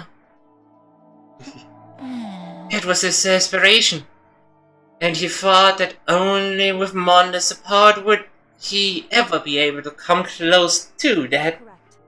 So then, that must be why Mondo did what he did, to keep the promise he'd made to Chioi. Huh? What he did? You mean that's why Mondo carried Chihiro from the boys' locker room into the girls' locker room? Indeed. Yes, that's exactly what I mean. Wasn't that to come out what he'd done? Certainly. It could have been part of it, but I don't think it was the main reason. The real purpose was to keep the promise between men he had made to Chihiro. But how does moving the body keep a secret? Because if everyone knew he had been killed in the boys' locker room, then everyone would have been arguing about how she got into the boys' locker room, right? Once that started up, at least a few of us would have immediately begun to suspect his identity. So he tried to protect Chihiro's secret by putting him in the girls' locker room and stealing his handbook. See? Then Mondo did all that to keep the promise he had made to Chihiro, who he had also killed. Why? Why would you do that? Why I hear you talk, I don't understand. I mean, you guys trusted each other, right? So why did you? Because, no matter what, I didn't want anyone to know. I knew it. So that's what triggered it, after all. Possibility of having your embarrassing memories and secrets exposed. What is this? It's impossible. Nothing could have been that bad. Something you didn't want anyone to know? Even if it meant killing someone? It's impossible. Don't make me repeat myself. How many times must I repeat myself? Even the dub. It was repeating. Judge others by your own standard is the height of folly. Even if you can't comprehend it, you obviously can. That's all there is to it. Well, while we're at subject, why don't I tell you? That embarrassing memory, that secret he didn't want anyone to know. You know what Monday did? He killed his own brother. Mondo, the ultimate biker gang leader, makes all the hoodlums and riff-raff across the country tremble. But the only reason he had the chance to join a gang in the first place was because of a certain someone. Mondo's older brother's name was Daiha Ovada. Mondo had nothing but respect for him. It was because of Daiha that Mondo ever got on a motorcycle. Mondo's brother was his only family growing up. He was the only one Mondo could trust or respect.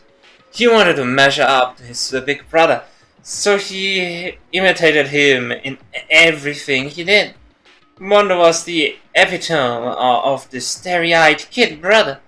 Meanwhile, the charismatic older brother had put together a local motorcycle gang, and before anyone knew it, it had grown into the biggest biker gang in the country.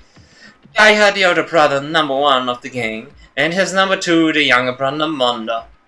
In the beginning, everything was peaches and gravy, but when Mondo started to think about how he would have to take over the gang from his brother someday, his brother's greatness, his reputation began to gnaw on Mondo's very soul. Like it's gonna take over Daiha, huh? Daiha created his gang with his bare hands. Mondo's just along for the ride. Can someone like that really be our leader? All that'll do is make the gang look bad. Almost every day, Mondo heard the gossip and whispers of the other members of the gang, which is why I gotta get stronger than Daiha. Once, just one time, no matter what, I gotta win. I don't care what it takes. I gotta come out on top. And on the night of his amazing brother's retirement ceremony, Mondo challenged him to a street race. Well, during the race, strategy struck. The kid brother pushed ahead with reckless abandon, eager for victory, and dashed into oncoming traffic. But suddenly, I like that the gang has caught Crazy Diamond. Laying on his kid brother's arms, the older brother delivered his final words. "My bad, kid. I fucked up. Sorry." Of course, he knew it was his brother's fault, but Daiha never blamed him for what happened. "Hey, kid, the rest is up to you. No matter what, you gotta keep the gang together. Cause it's a team you and me put together. It's a promise between men." He decided to hide the truth of what happened from everyone else in the gang. In order to keep the gang together and keep the promise to his brother, he could never admit to anyone that it was his own weakness that had caused the accident. And as a result, the team was made even stronger under the banner of the kid who did best at his big brother. Daiha was gonna lose to his kid brother, so he got stupid and got himself killed. That became the explanation for what happened. Mono's lie became the truth. He wanted to lead the team so bad, he was willing to tell all kinds of lies about his brother. I'm strong. Strong. And yet, as soon as our killing game began, he realized no matter how tough he pretended to be, he was just another weakling that could die in an instant.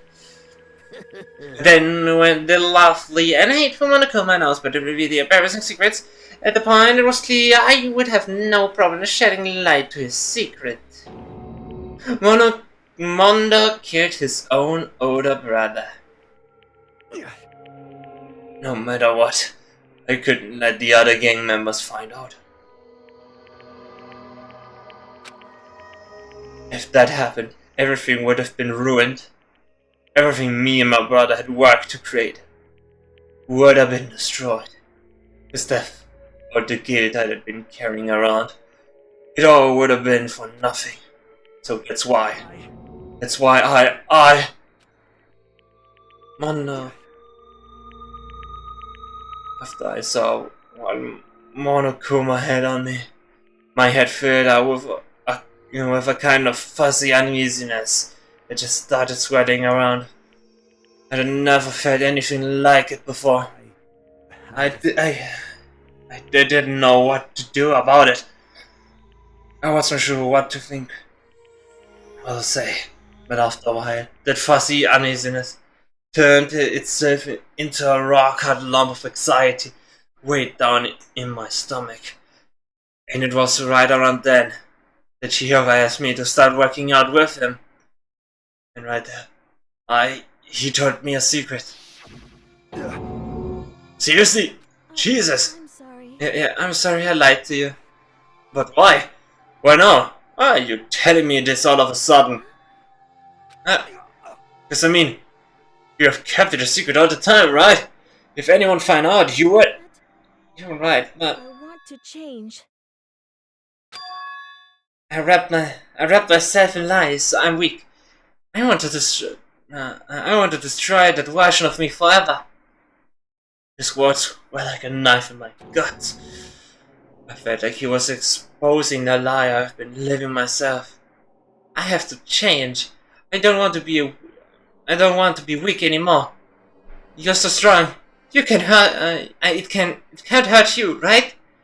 Whatever secret Monokuma might tell us. You piece of... So what? You're saying I should just say it? What? You're saying if I really am, I should just be able to tell everyone my secret? Huh? Oh, I was jealous. I was jealous of Chihiro's strength. He had the strength to face his own weakness, to try and overcome it. It was the kind of strength I have never had, so I was jealous of him. And the jealousy broke me. What? Are you making fun of me? I'm strong. Are you fucking with me right now? I'm not making fun of you.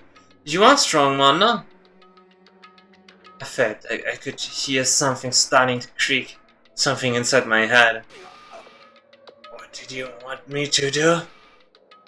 What was I supposed to do? Was I supposed to just sit back and let my secret get revealed and ruin everything? What's wrong? Damn you! Why did you have to tell me all that? Are you trying to rub my failure in my face? No. No, I just really admire you. Admire your strength. Yeah, that's right. That's right. I am strong. Strong. I am strong. Strong. Stronger than you. I'm stronger than you, let's go. You son of a bitch! And stronger than Daya! I don't remember anything after that. When I woke up again, he was laying at my feet, covered in blood. I had a dumbbell in my hand and I was just staring at him down to the ground. Hey! He killed him. I'm a hero. Even after all this time, I'm still just as weak as I've always been. And thanks to that, I did something I can never take back. Mondo. He was normally so aggressive, so angry. He hid that weakness, he hid that weak side away from everyone. That was his secret. A weakness like that lived in a heart like this. And it turned him cold-blooded. God damn it! Look at him! You see, you are all just like him! A secret from the past for your memory. For that he killed another living human in cold blood. He couldn't cut free from his regrets from the outside world. He doesn't know what true strength is. Do you see hope anywhere in there? 'Cause I sure don't.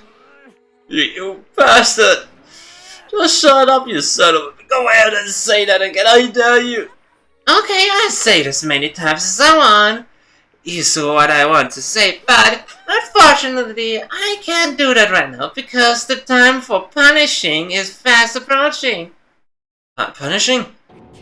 You mean execution? That's what I promised you, right? The plague and the disturbed the peace will be punished. Hold on. No. Very special punishment. For Mondo Wada, the ultimate biker gang leader. No, wait. It's disturbing the peace. I said wait.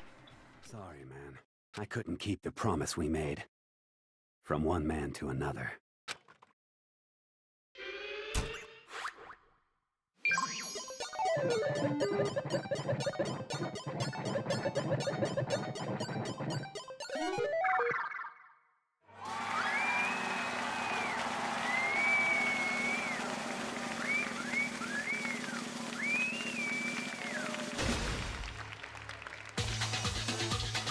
Story-wise, this chapter is like the most painful one.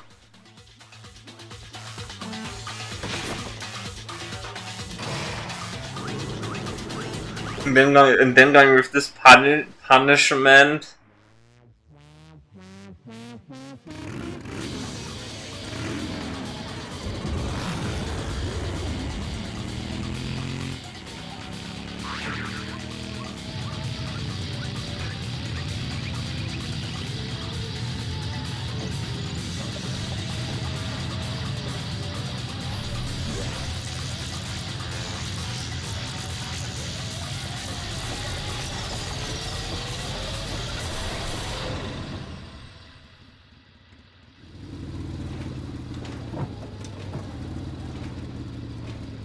But there's one weakness of this punishment. And it's Mondo Butter.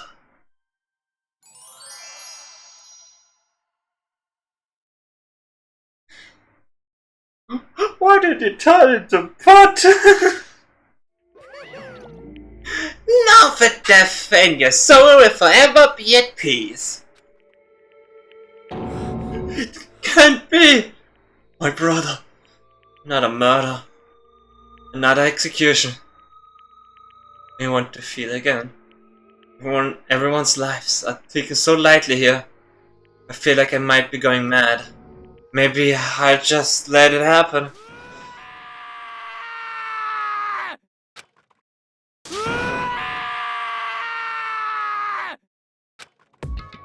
As Tucker said, screams invaded our skies.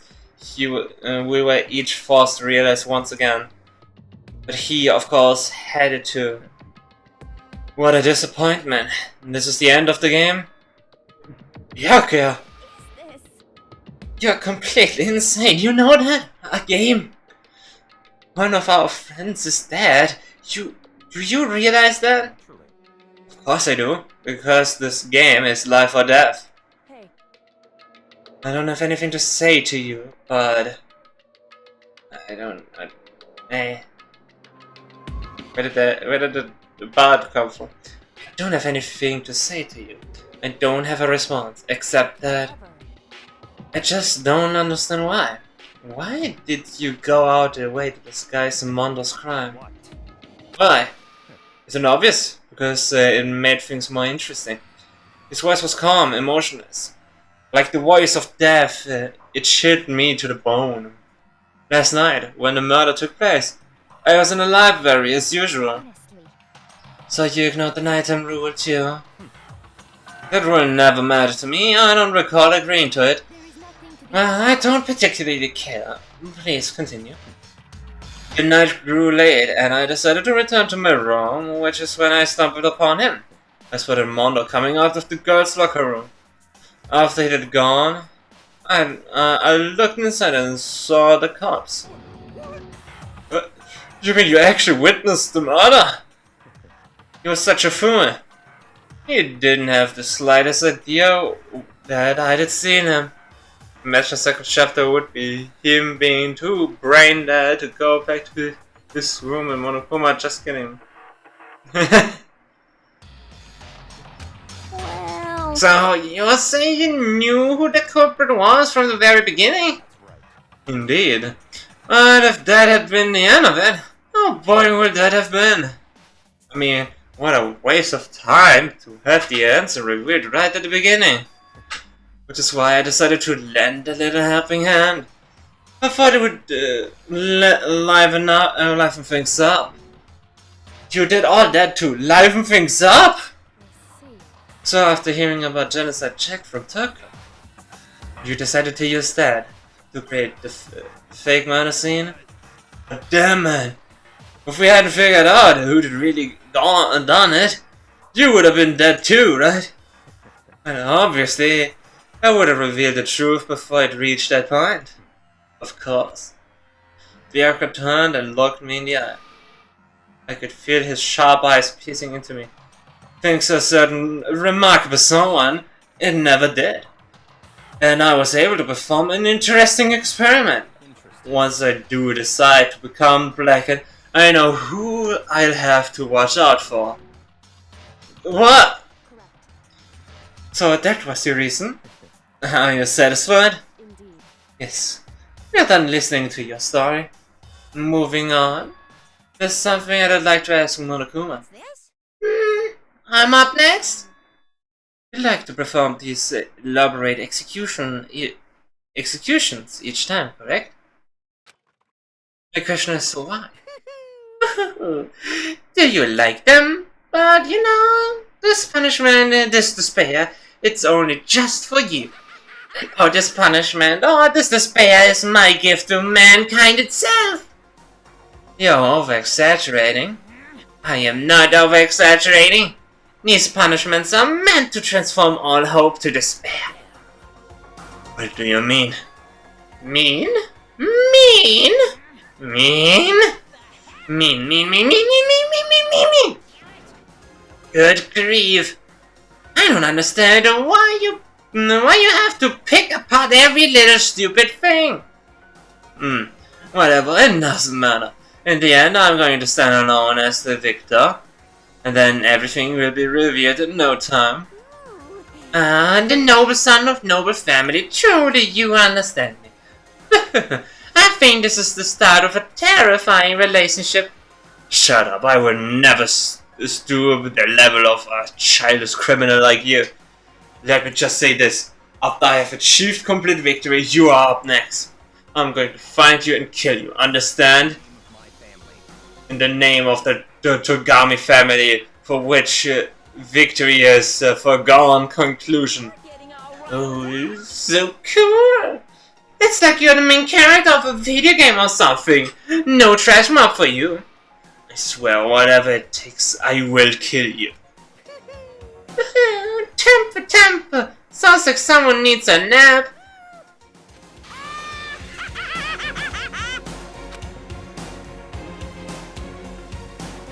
Monokuma's laughter peeled across the courtroom, and the curtain closed on the case of Chihiro and Mondo. But I knew that wasn't the end. The killing game would still continue, because the mastermind wouldn't let it end. For those of us who were still alive, our worst fear and despair kept on multiplying. It was the kind of despair that felt like a blind puppy, and hell had more of a failure than us. All of our courage, our effort, our relationship, it felt like it amounted to nothing at all. It was the worst kind of despair. Well, anyway, like I was saying, this is a pretty good spot. Yeah, a really good spot. Anyway, isn't it amazing how that girl went and killed someone before things even had a chance to get boring?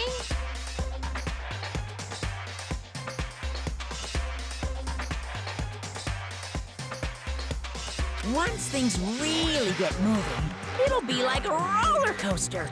There won't be any stopping it. Fear and despair charge forward at a speed nothing can hope to match. But I must admit, I'm disappointed. I went to all the pain and effort of making you part of the group, and you couldn't play your part.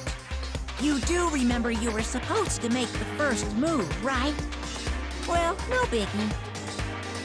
Nothing we can do about it now, so just do your best to make things more exciting from now on, okay?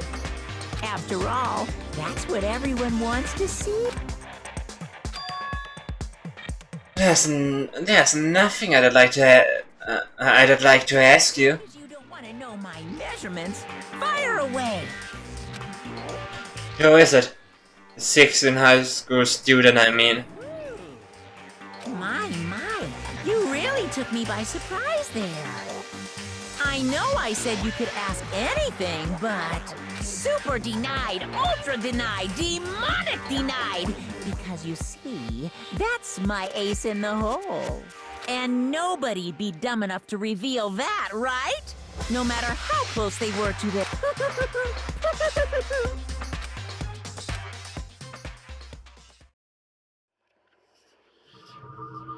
Boy's Life of Despair.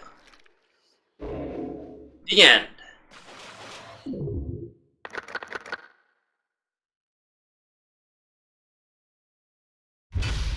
To be continued. Indeed, to be continued. Anyways, we got Crazy Diamondo.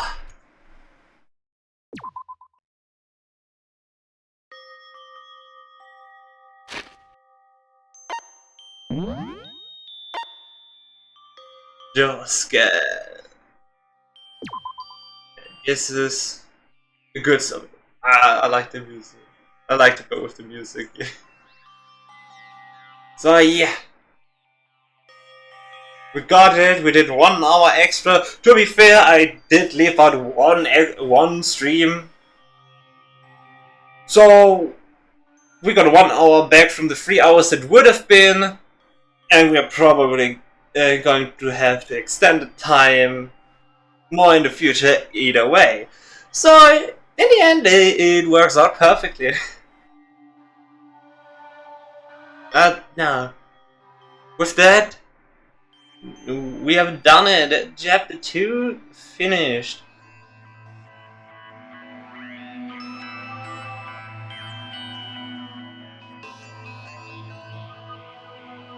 Hydrate. Thank you for the hydrate. Thank you. you very much.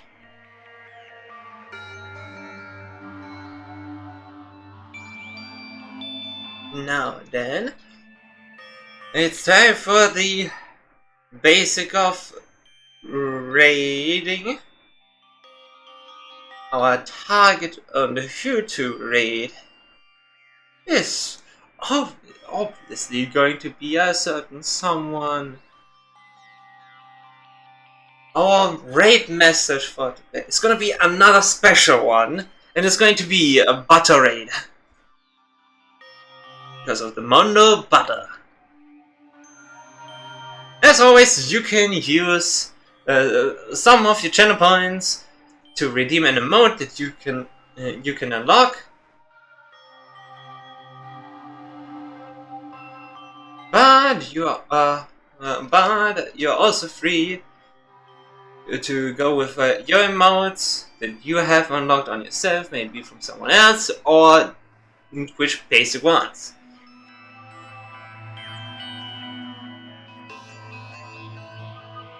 And now with that, I hope everyone is excited for the continuation of it. I think I know who the next one is gonna be, but I'm sure because either one would make sense to happen. I don't know which one is next. But we will see. Depending on the bribery from Monokuma, then I will remember what it is. Now we got close to death in a class try, and it was the second one. It was only gonna get tougher the further we go.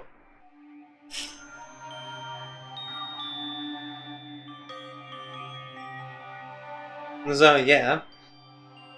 I think the third one is the one where I first used a playthrough guide for everything. So yeah, this is gonna be even more excited since class trial basically skipped.